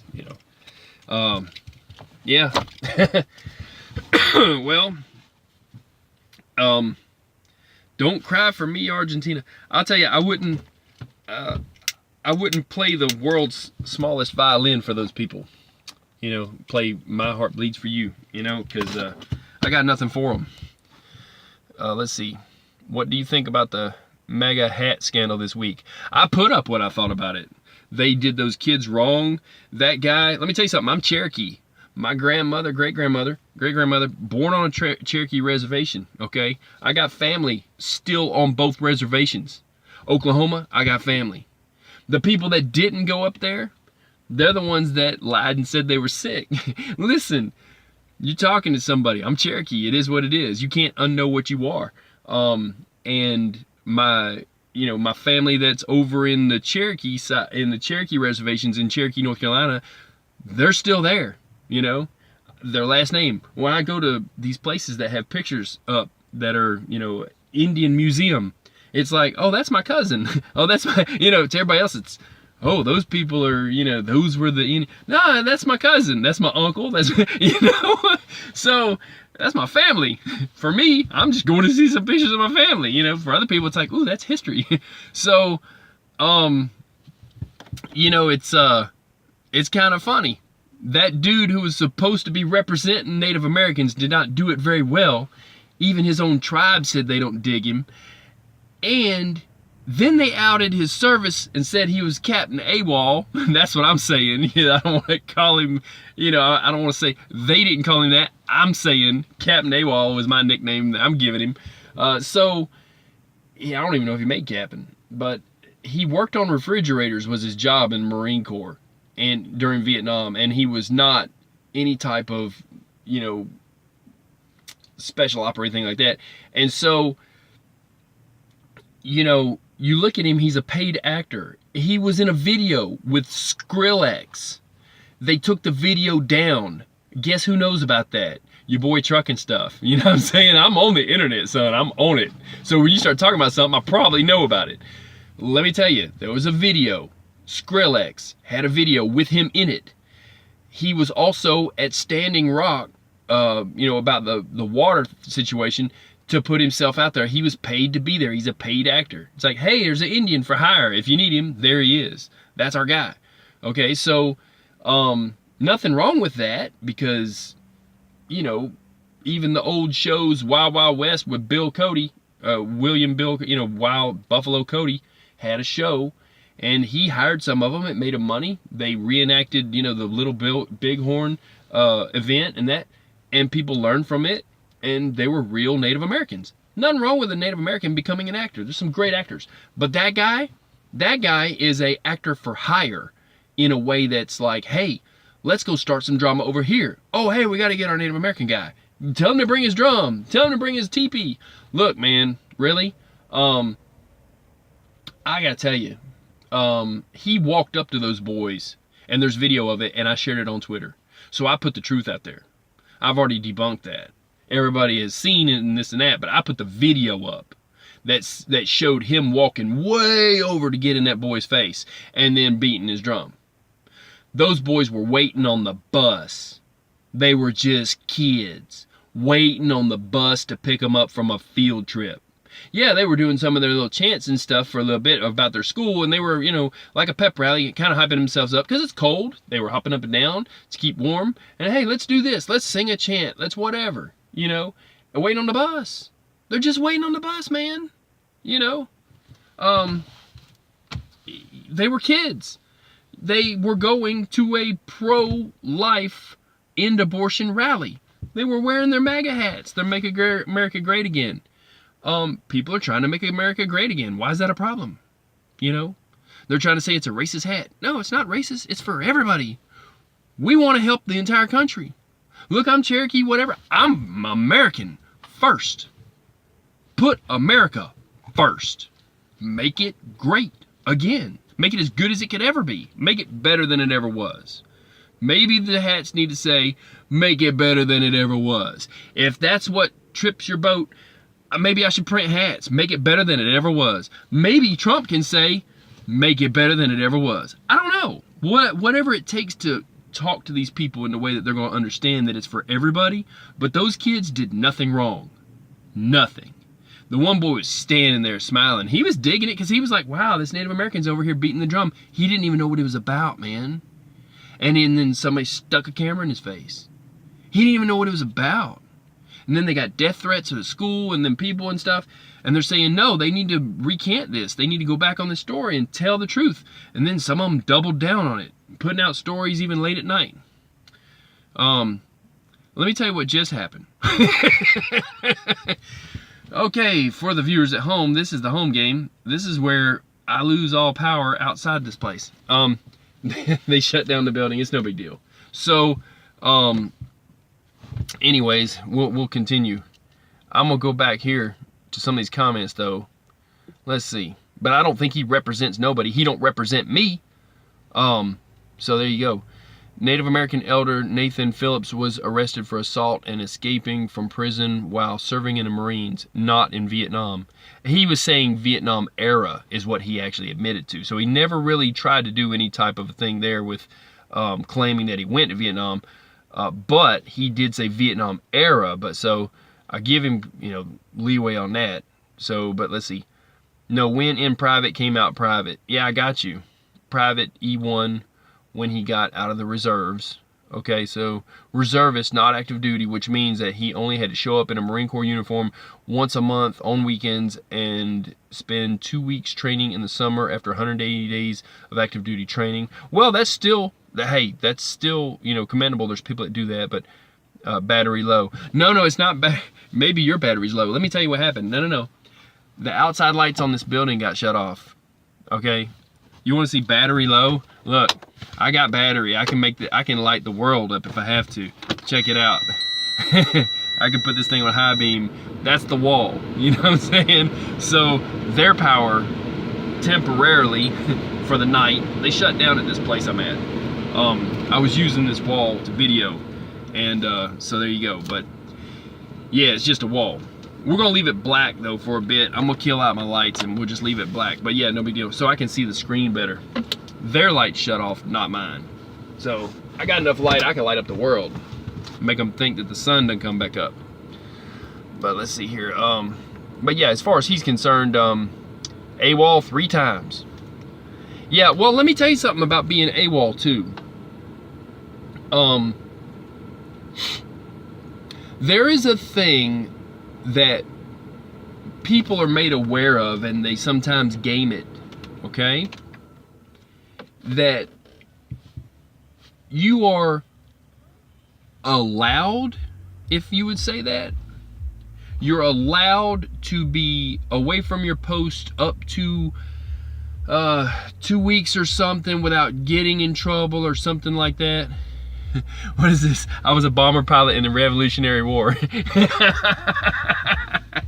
Yeah, right. I bet you, they can probably, if you send it in, they could probably give you a medal that you weren't given in the Revolutionary War. Right, they didn't have airplanes in there, in case nobody picked up on that. They did not have, they had balloons in the Revolutionary War, believe it or not. I think they had balloons in, wait, the Civil War? I don't even think they had balloons in. They had ships though, and yeah. Actually, people don't know it, but Washington let the English general let the English general go quite a few times. It was like a cat and mouse game, because you can't surrender for the other side if the enemy kills you. That's the whole reason they kept him alive, and that's the whole reason that they kept Santa Anna alive, because somebody had to be in control and say, I surrender, and sign their papers. They had to keep him alive. But let's see here. That was the Civil War, had balloons. Yeah, Civil War, yeah. So anyways, yeah, I got off subject for a sec, man. I completely lost it. It's been a long day. At this point, I'm just laughing at the comment. So yeah, we'll get back on track here in a second, but I'm thinking about it though, about the AWOL thing. Okay, there's a rule that says that if you're in the military, they'll give you leeway up to maybe it's a week, or maybe it's a few days, or however many before they actually call it AWOL, and then you have these certain rights and this and that. And there are people who game it. Listen to me when I say this. There's people who will say, hey guys, let's go get a hotel, let's get a bunch of beer, let's go chill, and let's go, it's not AWOL technically, but let's go AWOL for a while. Well, when there's that kind of stuff going on, and maybe he did something like that, and maybe they didn't give him the leeway on it, you know. I'm not trying to give him leeway or give him an out. I'm saying that happens a lot. And so, because people are people, you're talking about an 18-year-old kid that you've trained how to do whatever, and he all of a sudden's like, oh, really, we can do that? And so, a lot of people, it's not that they abandon their post per se. It's that they don't show up for this or that because they think that they'd rather be doing something else at the moment. So, and during Vietnam, it being a time that people were drafted too, and you gotta think, he may have wanted to go home for a funeral. He may have wanted to go home to visit. You know, you gotta give them that kind of a leeway. Sometimes they might say, no, you ain't got permission to go home, and then people will dip, and they're like, what's the worst that could happen? And the sergeant says, well, this and this and this, and if it's escalated past that, then this and this, then court-martial, and then, you know, put you in Leavenworth. So, you know, let's see here. I like Fox, but this is still off, I think. Yeah, it is. You can hear some good stuff in there, and you're like, oh, great. They finally said something good on the news, and it was Fox. And you're rooting for them. And then, all of a sudden, then you hear them, you know, talking to Democrats and kissing their tail. So, you know, Fox News poll, 51% blame Trump for the shutdown, 34% blame Democrats. Trump's job approval drops to 43%. I will put this out publicly. News polls are propaganda, and they're bullshit. Because, hold on a second, I'm going to take a poll. I want to ask everybody in this truck right now, what's our approval rating of Trump? Holy crap, 100% of the people in the poll I just took, they support Trump. And 100% of all the truck drivers I just talked to, like a minute ago, just now, they're all about Trump. And they said Fox is full of shit. So, I just took that poll, I'm putting that poll out there. Yeah, approve. Right. So, I just did a poll. So, in case you want to know, you can quote me on that. We all the truck drivers in this truck right now, we all support Trump. Now, a lot of truck drivers do. So, get that. Okay? You approve as well. Sin Lee approves as well. JD approves as well. So, yeah, we're taking a poll right now. Fox can take their poll and shove it up their... Wait, I won't say that. But, you know, there you go. Yeah, Trump's the man, and they can kiss my ass on that one. I could care less about their poll, because who's got time for a poll? Have you ever been polled? Have I ever been polled? Who are these people they poll? People that sit around and get paid to poll. You know, just like that guy is paid to be an actor, and he happens to be Native American. You know, 100% of that Native American thinks that those kids needed a drum in their face. You know what I'm saying? Not me, though. Let's see, do you know 43 million obese white people in the United States? Thoughts? Do I know 43 million obese white people? Well, I've got some white in me. I could stand to lose a few pounds. I don't know if you call me obese or not quite hardly. I'm just a big guy. I'm big. So, my thoughts on that. I know some people who are overweight. Some people have thyroid issues. Some people whatever. My thoughts on that are people. Let them be people, you know? Listen, if a man goes to the barbecue hut every day, okay? And I don't want to say that barbecue's fattening anyway, but let's just say that he orders something every day from any restaurant, okay? Any restaurant, anywhere, and it's bad for him, okay? Not to name names of restaurants even. And then let's say that it gives him, he gains 500 pounds and he has a heart attack and dies, okay? But people had told him, hey, you should be working out or whatever, or you should not eat there, or you should change this or whatever. And he's like, piss on it. I'll die when I die. He's got the right to do that. Who the hell am I to judge people? I'm not perfect. Nobody is. So, you know, as long as he's not hurting nobody but himself, I can't judge him or think about that at all. You know what I'm saying? And I'm not his doctor. And half the doctors out there, you want to hear something? There's doctors out there that are overweight that will take patients in and say, hey, you need to work on your weight. The patient's going to look at them and go, what the hell are you talking about? Sometimes they send the nurse in to tell them that because they know they're a hypocrite, you know? So that's the truth about that. Let's see here. But if there's 43 million obese people in the United States, my thoughts are, I hope they get enough to eat and I hope they're happy. You know, Remember going to the mall, and I really don't give a shit what people think about me, to be honest with you. So I'm not trying to tiptoe around any type of subject. I just really feel that way. You know, if I just was against fat people, I would say it. I'm not against anybody though. You know, and I don't, my opinion on that is, and I don't give a shit about, you know, if somebody like had a problem with my channel, they could kick rocks, they could step. You know, this is the wrong place for them if they don't like my channel. So, at some point, people will come around and see what I'm doing. They'll say, might be when I'm gone. Might be after I'm dead that all the truckers go, holy crap, this guy was really trying to teach some stuff, you know? And he saved me and kept me off the side of a mountain because I knew how to change a turbo boot. That's my whole thing. It may happen posthumously. That's cool. But at the same time, I'm not trying to become well-known or liked. I'm not Kardashian, and you don't even see me. So I'm not going to become famous. That's for damn sure. So I just put my stuff out there, and it is what it is. So my true feelings are, hey, if you got issues with your own weight, then those are your issues. But I don't have issues with somebody's weight. If they are overweight, they just happen to be overweight. I take people on a case-by-case basis, you know. So if they're, maybe we need to work out more, maybe whatever. Hey, whatever, you know. Let's see, remember going to the mall, checking out people. Not anymore, LL. Okay. I think it's getting out of control myself. Yeah, I agree. They do have the right. CYN thoughts. Talking about synthetic marijuana, I guess he's talking about. I smoke, so I'm killing myself too. So I am wrong too. Let's see, I smoke cigars, but hey, I'm like Bill Clinton, I don't inhale. Let's see. I'm just throwing crap out there, see what you think. It won't get bad though, I'm cool, I got you. Gillette ad, toxic masculinity. You should know what I think about that. I did a whole video on that, dude. I did a video about Gillette's toxic masculinity video. It's on here, you can watch it. It's on this channel, and I shared it on Twitter. You should watch it. It's a pretty good one. So, let's see here. On that CYN, if you're talking about synthetic marijuana or whatever, it's helping children that have seizures.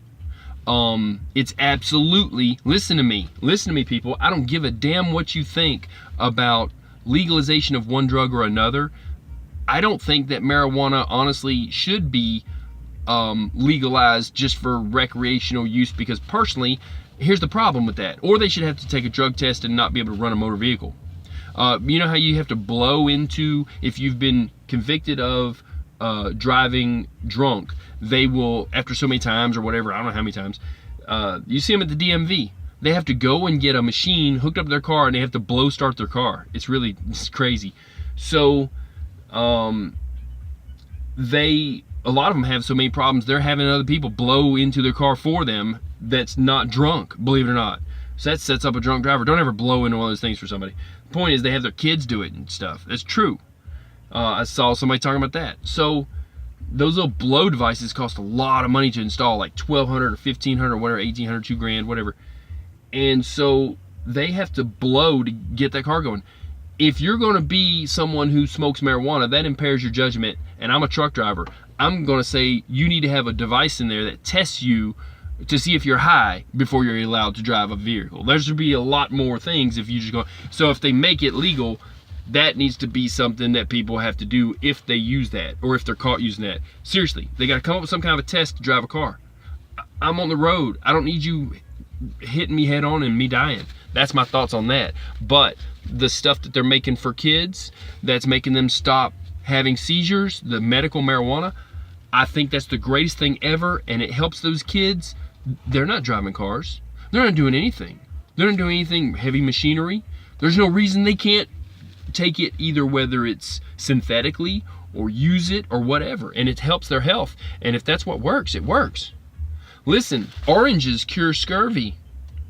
The medical establishment does not want you to know that.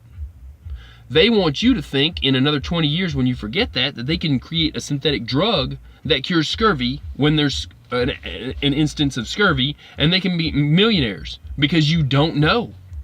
I'm gonna go back on some of these comments. So let's see here. I just subbed like 2 days ago, which listen, I want to apologize if I haven't noticed all these people that have subbed to me. I drive a truck. I don't have time to really always check, and it just goes through, and I mostly use my phone. When I tether my laptop, that's when I can see these names and stuff. But I appreciate every single one of you, because you're helping to get the word out to other truckers that I'm trying to teach about mechanical stuff, keeps them from being broke down. People are looking at trucking as a viable revenue option other than the local jobs that are drying up at, you know, car manufacturers and this and that. And evidently if you work for BuzzFeed, you might want to be a truck driver. You never know. So oh, I might have to move. I got a truck coming up. Hope he's picking up trash. Let's see here. You can see the lights. Let's see. But I just subbed like 2 days ago. I got you a bunch of people to watch you that day. Hey, thank you, man. Thank you, because I'm just trying to do a little something, you know, and I appreciate all the help I can get. Operation Hot Biscuit, buy food now, food stamps EBT over in March 1st, 963 views, or March 1,963 views. Oh yeah, thank you for that. You know what? Something happened that day. It could have been you, JD, because I got a bunch of views, no doubt. I really did, and I was like, hey, that's cool. So thank you. I was just trying to tell, you know, what's going on. Thank you, JD. That video, thank you. Yeah, you probably did it, dude. Or you know, the internet too, and people looking for stuff. Let's see, JD, the chemtrails are gonna get us. I don't smoke, but I used to. I vape, try that. Yeah, because cigarettes got a lot of stuff in them. That's why I like tobacco that's just cigars, and it's, you know, Nicaraguan or whatever. They use good stuff. Let's see. Cindy, I did try again. That was me, LOL. Yeah, probably was, dude. Probably was. You know. And I appreciate all my people, man. Hey, look, Twitter's blowing me up. People are jumping from Twitter to my YouTube and saying, holy crap, this dude's putting out real stuff. And I'm like, well, yeah, you know. So, let's see what I got here. Okay. So yeah, like I said, I greatly appreciate every bit of help I can get, and all my subscribers. Just because I haven't been able to stop driving a truck long enough to check you out, I appreciate y'all. So, you know, I'm a little concerned about the dude that just made that comment a little while ago.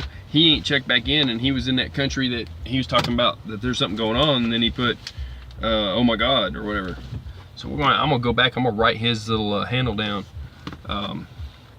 JD, do you put stuff up on your channel? I got a question for you. With all these questions you got for me. Let's see. They are spraying the skies, no doubt. Yeah, no telling. Let's see. I'm just a one-man show too, so I'm not on top of everything as far as being able to check out all my subs and, you know, all that. I'm gonna write that guy's name down. I'm scrolling back down right now to find the dude that was just about to get attacked in those fleets of jets were moving. Let's see, Brazil. F-E-R-R-E-I-R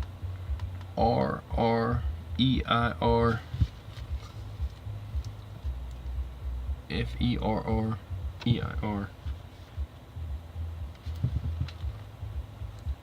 Doing a little research here, writing his name down real quick. Hang on. F-E-R-R-E-I-R-A-X-D. A-X-D. I hope he subscribed to me so I can find him.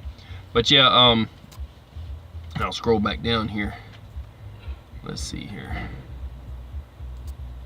Well, I really had to scroll down for that. Let's see.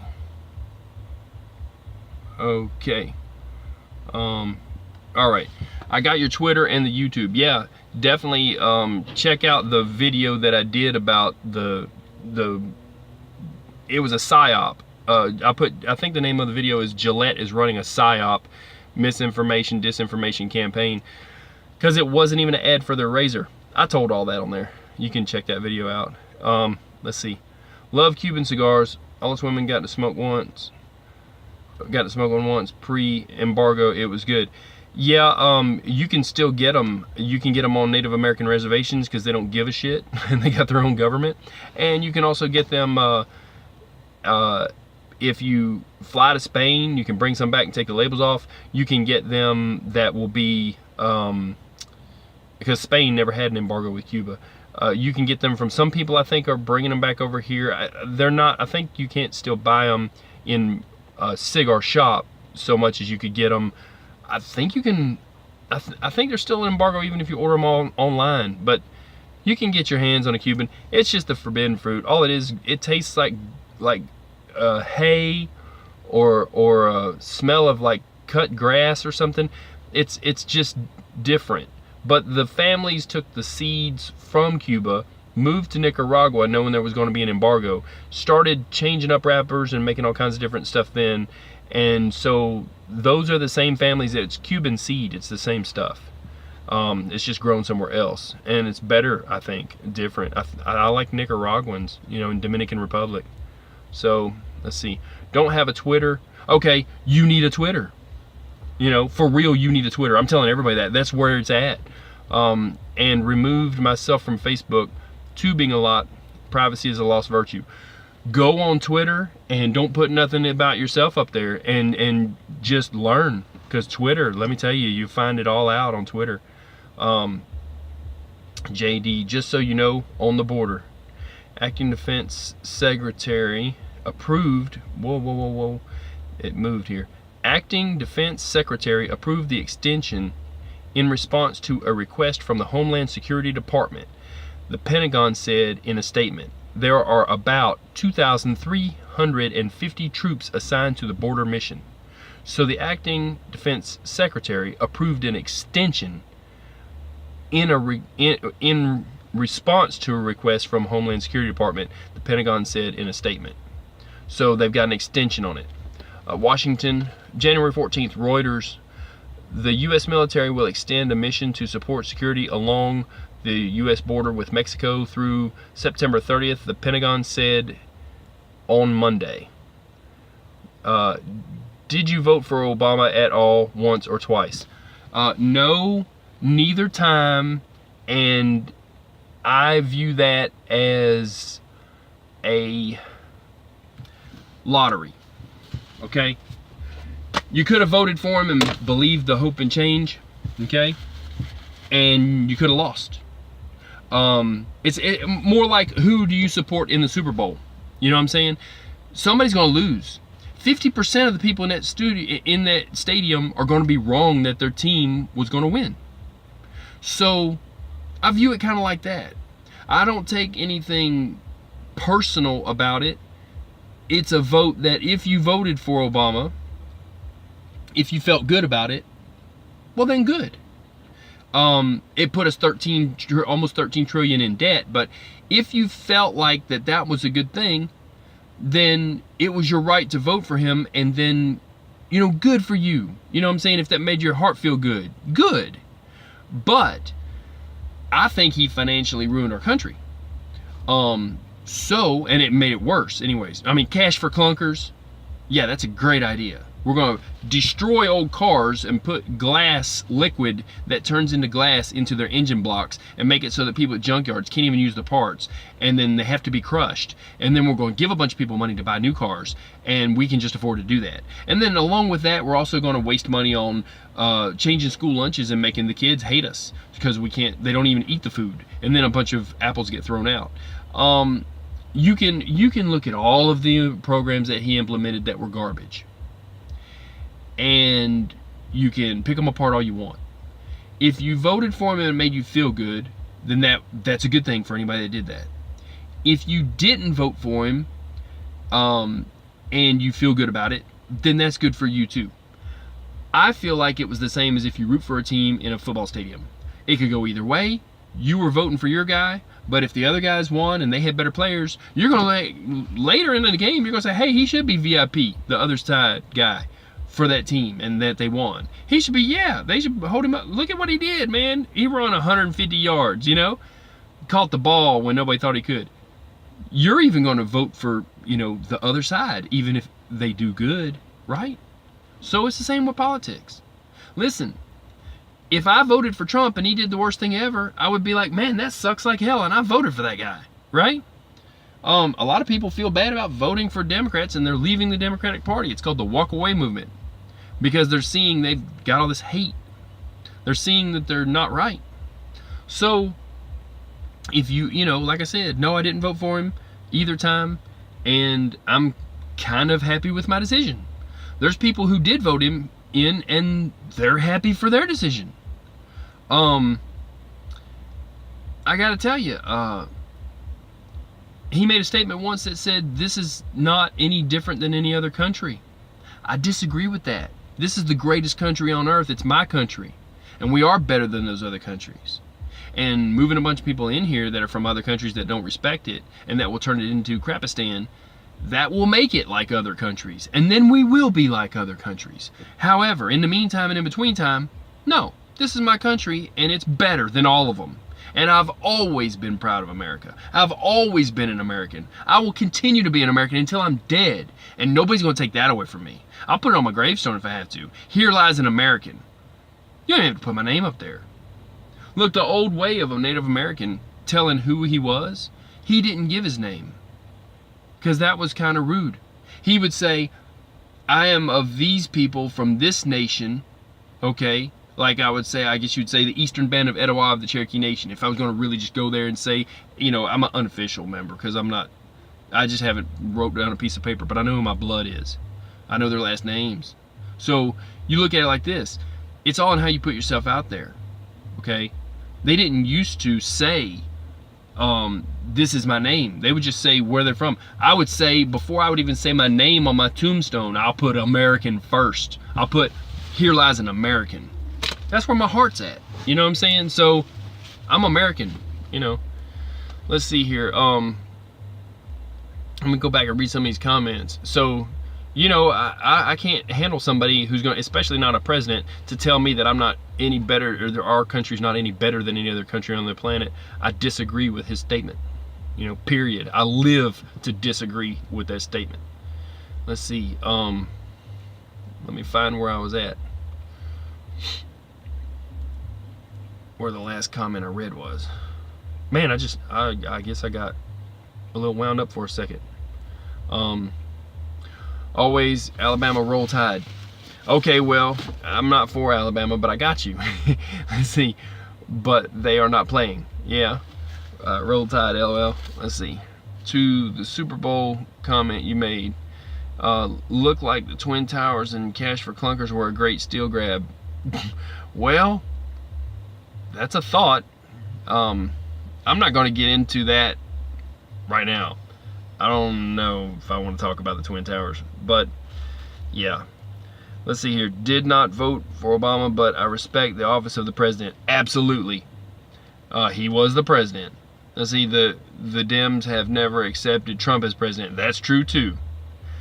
The disrespect has been horrendous towards POTUS. That's President of the United States, in case people don't know. Yeah, they've been disrespecting him like crazy. They need to understand chain of command and get with the program. Yeah, I respected the office too. No, don't get into Twin Towers now. I agree. Yeah, that's 5 videos. That's a video series. That's series 1, series 2. Yeah. So, yeah, like I said, this, I'm not gonna, I can't agree with, stand by, or in any way support anybody that says this is not a special country. We made it a special country. That's why every other person in every other country wants to come to this special country, because it is different. It's better, because we're trying to continually make it better, but also because we have the freedom to have freedom of religion, freedom to have, you know, all of our rights. Start with the Constitution, you know. We the people of the United States, in order to form a more perfect union, establish justice, ensure domestic tranquility, provide for the common defense, promote the general welfare, and secure the blessings of liberty for ourselves and our posterity, do ordain and establish this Constitution, which was a country, for the United States of America. I know that by heart. They don't teach that, you know. They should. And by the way, they're trying to teach you not to read cursive. Your rights are written in cursive. You might want to learn Latin too while you're at it, because guess what? Legalese or legal speak is a way to take your rights away from you if you can't speak it. You need to learn some Latin, you need to learn some court law, and you need to learn definitely how to write in cursive. And if they're going to stop people from writing in cursive, that's the first sign that tells you they don't want them to know their rights, because their rights are written in cursive in the Constitution of the United States of America. Let's see. You got anything on the yellow vest or France thing going on? Yeah. They got snipers in there taking them out. They're throwing more than just flash grenades. Those are full-on grenades if you ask me. One guy got his hand blown off. I put a link to that on Twitter. He was picking one up and trying to throw it back, and it blew his whole hand off. I don't know that a concussion, percussion, supposed to be fragmenting, regular, what they would call training or flashbang grenade or even a smoke grenade should blow your hand off. I think that was real. So there's some stuff going on, but for whatever reason they shouldn't be throwing anything at people. And a lot of the police actually are with the people. A lot of the firemen were marching with them because they're people too, you know. France has got, well, you know, they're standing up for themselves for once. I gotta give them credit. Everybody jokes about they did the two-handed salute. You know, maybe you never heard that. People I talk to, I call it the two-handed salute. You know, during the war, they surrendered. When a lot of their people were like, "Why'd you surrender? We would have fought to the death, whatever." And so there's a picture of a Frenchman crying, a very famous picture, because the French guard was leaving. In order to turn the place over, you have to have the French guard leave. And then they took over the French Navy. And then the French Navy had a thing where they said, hey, you know we've got these ships and they could be dangerous to the English fleet. We will never use them against you. And then the English fleet, once the Germans took over, surrounded them. And they said, no, we'd sink ourselves first. And then the English fired on them anyways, you know, because they're like, you're a danger to us and we got to take you out because now you're with the Nazis. There's some weird stuff to happen with France. But right now the people of France are saying, we're not going for this. And we will not, you know, go silently into the night. We won't surrender. We're going to fight for this. So you got to give them credit. They're standing up for their country. Their people, their rulers though, are going in there and they're hurting even old women that are grandmas that are wearing their yellow vests, and they see who they are. They're up close. They smacked one dude's phone. He was just trying to video some stuff they were doing, and they smacked his phone. Or a woman, I think it was, smacked their phone. The police knocked it out of their hand with like a baton or something. There's video of that. They're doing bad stuff.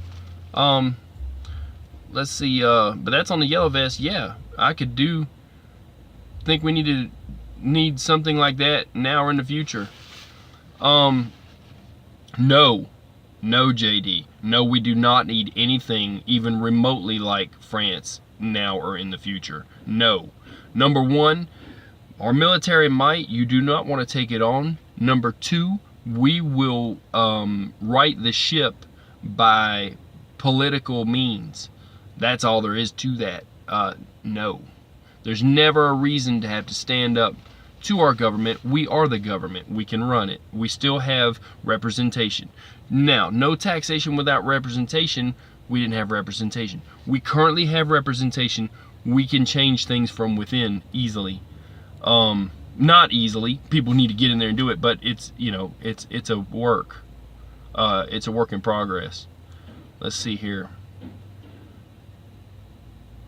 Let's see. Sinley put at JD, the South still has good old hunting boys here and they will come out of the woods if needed. My thoughts. Let's see, we have a lot of armed Dixie chicks too. And then JD, I like your answers too. Good people. Yeah, you know, that's what I was talking about on that other video. People talk about, you know, That's kind of crazy. They think they've got the mentality that if they're hungry and they're in an apartment and shit hits the fan, that they can head for the hills. Man, people own them hills. You don't want to be in them hills. They will shoot you if you're in their hills, because you're scaring the deer away. You're going to mess with the deer. You know, and millions of people, it would be hard fished real quick. You're not going to live on somebody else's land. Either you buy land, or if you're traveling, stay on the interstate. Don't go on people's land. They will kill you, because that is their food. Then you're in their refrigerator. So, you know, that's just the truth of it. You don't want to do that. I'm going to restart this thing, get some more heat going. I won't be in here much longer. I'm going to get out of here. It's been awesome, though, talking to you people. I feel like I've met some new friends, and you guys are welcome to share my stuff. And like, most of it's mechanical. Like I say, every video, it's, for the most part, I'm just trying to teach people how to work on their trucks and stay off the side of the road, beat the wrecker and beat the mechanic, and keep their money in their pocket. There's a lot of stuff I know how to fix. And so I video everything that breaks. But I do this to tell what's going on, because I feel like you shouldn't have to stay up all night to hear what's going on, you know? Let's see, yes, thank you for hanging out. Yeah, hey, no worries, man. I'm digging it, you know. Here's what the name came from, by the way, so that you don't have to dig in my old videos to find out. Operation Hot Biscuit. Okay, they had an operation. Let's see, 10-4, good buddy, stay safe, enjoy the commentary. Thank you, Sin Lee. So, you know, they had an operation that was supposed to be secret, and the word got out about it. And it was called Operation Hot Musket, okay? And people were talking about it. And really, you shouldn't be talking about it. But for whatever reason, somebody talked about it, and, you know, whatever. So, rather than get into the drama of, or conspiracy of any of that, which it was just a little thing, but I don't even think it's right talking about stuff they don't really want you to talk about. So I'm like, okay, I'll wait till stuff hits the news, but then I go there with it. So, because if your gentlemanly way of putting it out is to put it out, well, my gentlemanly way of being, I'm a repeater tower. How about that one? So here's what I'm saying. Basically, instead of it being instead of talking about Operation Hot Musket, I started my own damn operation, and that's this operation right here, and you're a part of it. We're all digital soldiers here, okay? I will put up a link on this video when it makes it a video, and I'll put up a link to the general that was talking about that there's an army of digital soldiers, that because the media was doing wrong during the Trump presidency and even before and afterwards, that we are the media. There's he called us a army of digital soldiers that are telling what's really going on. So I started my own operation.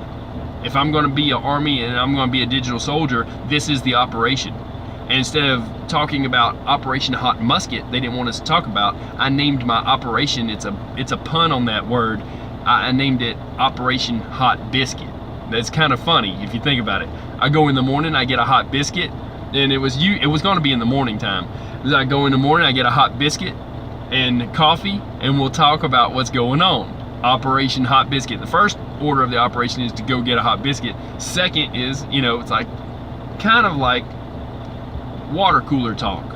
Truck drivers don't meet up at the water cooler during lunchtime and talk about the news of the day. So this is kind of like a trucker's water cooler in a way. So Operation Hot Biscuit got its name from Operation Hot Musket. So let's see here. Yeah, General Petraeus, right. So I'm not asking any more questions. I'm gonna let you in soon, okay? We need to leave some questions for later. I got you, JD. It's cool. You can drop a couple more. I'll be here for, like I said, I'm gonna take a couple more minutes. I'm gonna light up a cigar. There's a guy that pulled next to me over here, and he's unloading back here, and I don't want to be in his way, so I'm gonna give it a couple more minutes anyways. You got a couple more minutes. You've been last minute reprieve, you know, so permission to speak freely. And like I said, I'll put a link up that video, but yeah, anybody that's getting the truth out about what's going on at any point in time that the news media wants to glance over or hide and bury, you know, even though we should know about it, and even though even the president wants you to know about this stuff, like, he wants you to hear his stuff. Go on Twitter and listen to him. He's putting up stuff all the time. He tweets all day long. The man gets like probably 4 or 5 hours sleep a night. He gets up early in the morning and he's tweeting, trying to tell people what's going on and what is wrong and what should be righted. And it's like the fireside chats. It's like, you know, old Roosevelt style. I love it, man. I'm like digging it. Like I said, I'm not a crazy always Trump supporter, but the way he's doing it, his modus operandi, or his way of laying it out there, and his style is top shelf, and it's commendable. Let's see, hashtag Operation Hot Biscuit. Yeah, Hot Biscuit. Yeah, that I've been hashtagging it already on Twitter. Go check it out. I start my own damn hashtags, man. I've got hashtags that nobody ever did before, right? So if you're looking for my hashtags on Twitter, you're only gonna find me. I make them up, and people are like, what's that about? I start my own stuff. I start my own trend. Let's see here. So Operation Hot Biscuit. I'm the only one who's ever on the internet typed in Operation Hot Biscuit. So let's see. Where is the other chat you are reading? I wasn't reading, I was talking. You lost me for a sec, JD. The other chat.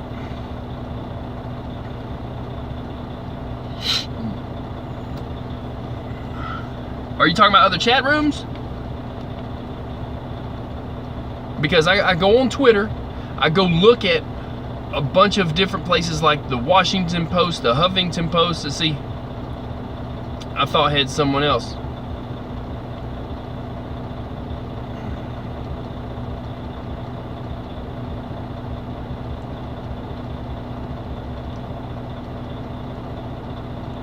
There's 3 in the room right now. So yeah, they might be the strong silent type.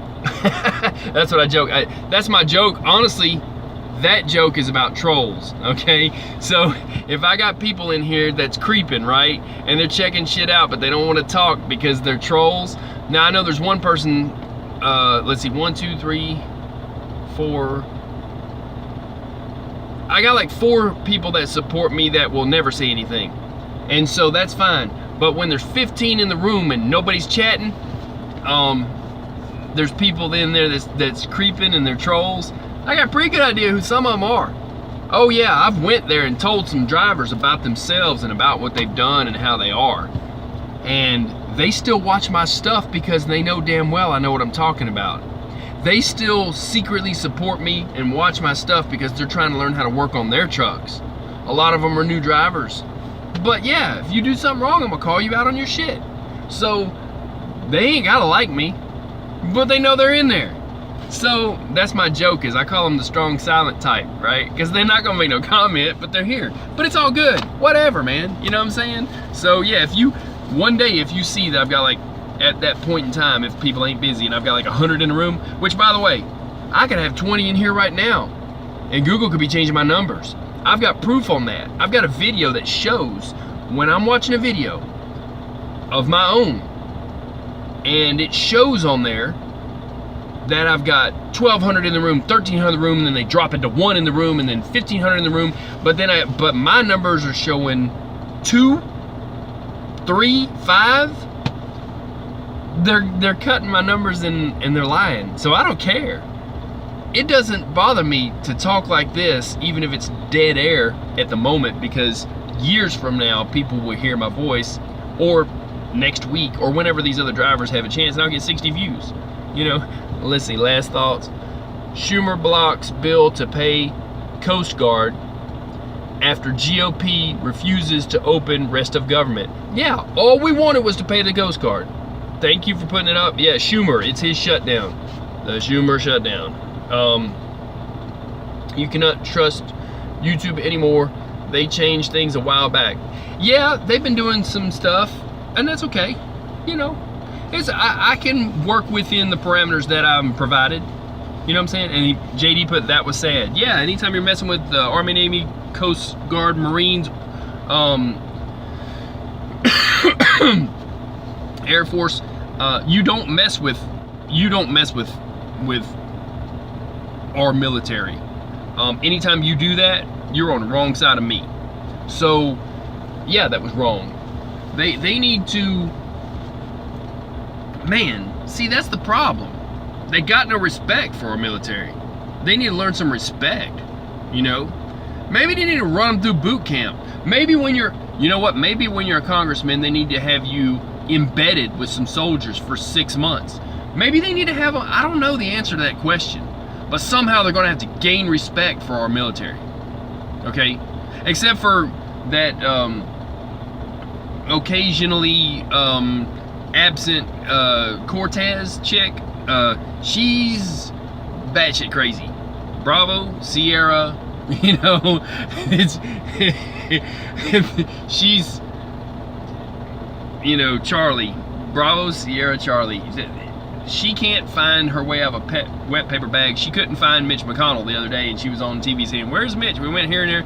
Yeah, and they were laughing at her because she passed right by his office going to look for it. Yeah, AOC. Yeah, so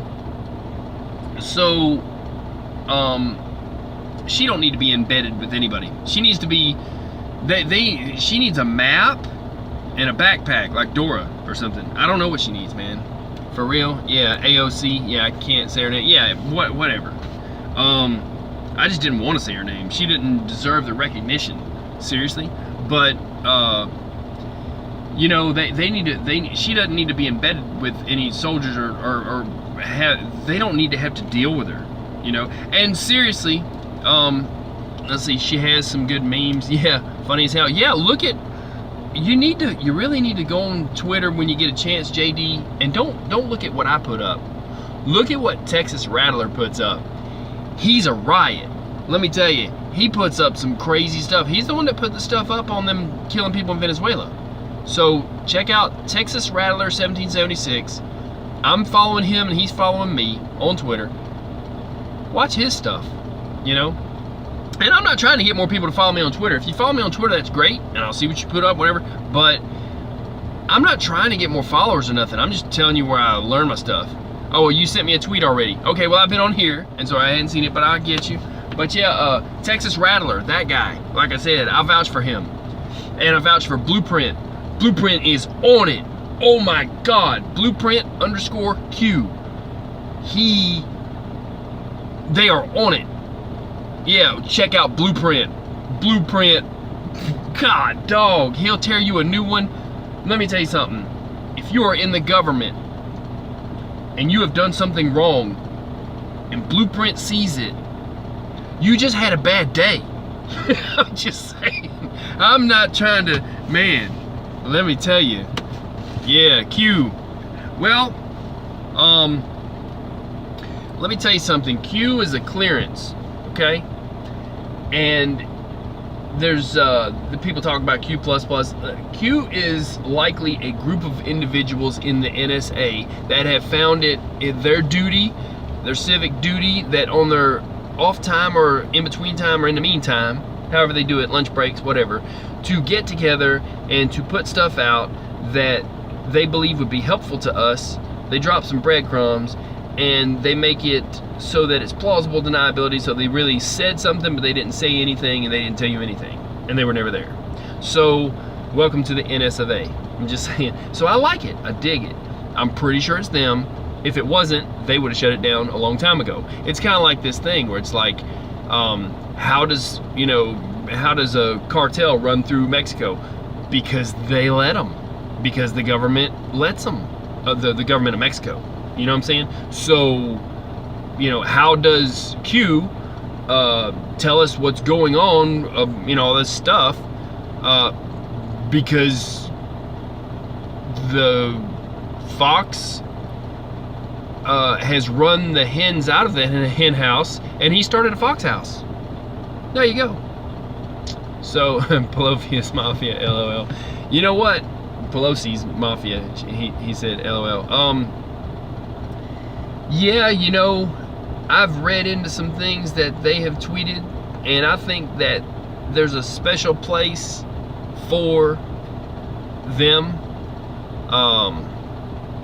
Brazil is putting some stuff up Pelosi is, you know, doing her thing. It's not in the best interest of anybody involved, and it's not nice. It ain't right, it ain't true, it ain't proper, and it ain't gonna be pretty when they get in trouble for it. So I got full faith in the United States government. I'm having to have, because God, I'm trying to, you know, seriously, it makes me want to pull my hair out going, really? These people are still working? They're still able to run around and do that? The government is designed to move slow, and you have to have faith in it. You learn that early on. The whole purpose of government, it's designed to move slow so that tempers cool before such time as you go to see somebody in court about it, or go up there and them vote on things. It's supposed to work slow. It's designed that way so that no one goes in there with emotions, and they only go in there with truth and trying to do good things. So it stops people from fighting and shooting each other. Look at, you know, Aaron Burr and Alexander Hamilton. So instead of having duels about it, they go up there and they have discussions about it. So I like to think that the reason that they're not all in Gitmo is because it's designed to let tempers cool, and that the government has to take its time. I hope they're on top of it. Can't have people ruining our country, man. It's the only one we got, you know. With that, I am going to get off this thing. Y'all stay safe, man, and you know, check that stuff out on Twitter. And you know, I'm on there to gain knowledge. You can go on there and gain knowledge. Accidentally, you don't even have to try, and you're going to learn more than you're going to learn out of news. It is the new news. The internet is the new news, but you have to know where to go look for it. If you look up the old news on the internet, you're not going to get the news, you know. So yeah, thanks for hanging out tonight, everyone. Yeah, so, and JD, I appreciate you too. And so you know, you have to evolve your way of thinking. So don't go online and subscribe to ABC, NBC, CBS, whatever, Fox, where, you know, you can check out Fox, you can check out some of them, but be open-minded and find new places to get news from in the first place, and then you'll be getting true news, and it won't be misinformation, disinformation, propaganda, lies, and bullshit, you know. So you'll do yourself a service to go on Twitter and listen to everybody on there, and then have an informed decision on them and what they're doing, and then follow them if you want to, or whatever. And you might find that there's people, if you're pro-life, that are on there that are also pro-life, but they may have differing political views. On there, people treat your grown-ups. So if you can handle listening to their stuff when they put stuff up about their political views that you don't agree with, but then you learn stuff about their abortion rights, you know, anti-abortion, whatever stances that they're doing and when they're going to show up places, you can still support that person just because they have different political views, and you might learn something from them. I got a guy on there following me, and I don't even know why he followed me, except for the fact that I'm pro-life, you know. Let's see, gonna do Twitter. Yeah, please do. Enjoyed you, JD, and Truck Stuff. Thanks so much. Yeah, go on there, you know. So, I got to the source or sauce on the internet. Sauce on the internet. Okay. Well, let me know what the sauce is. Leave me a message on Twitter. Y'all stay safe. I'm gonna get off this thing, okay? And man, I forgot what it was I even said, but yeah, make America greater than it ever was. You know, check out who I follow. I will, dude. Y'all stay safe. Sinley, JD, I'm out. So I'm gonna get down the road. Make America greater than it ever was. And hey, support people that support you. You know. And one more comment here. Let's see. They say sauce instead of source on the chans. Got you. Okay. Yeah, and Reddit's a good place too, is what I hear. Yep, make America great again. I'm out.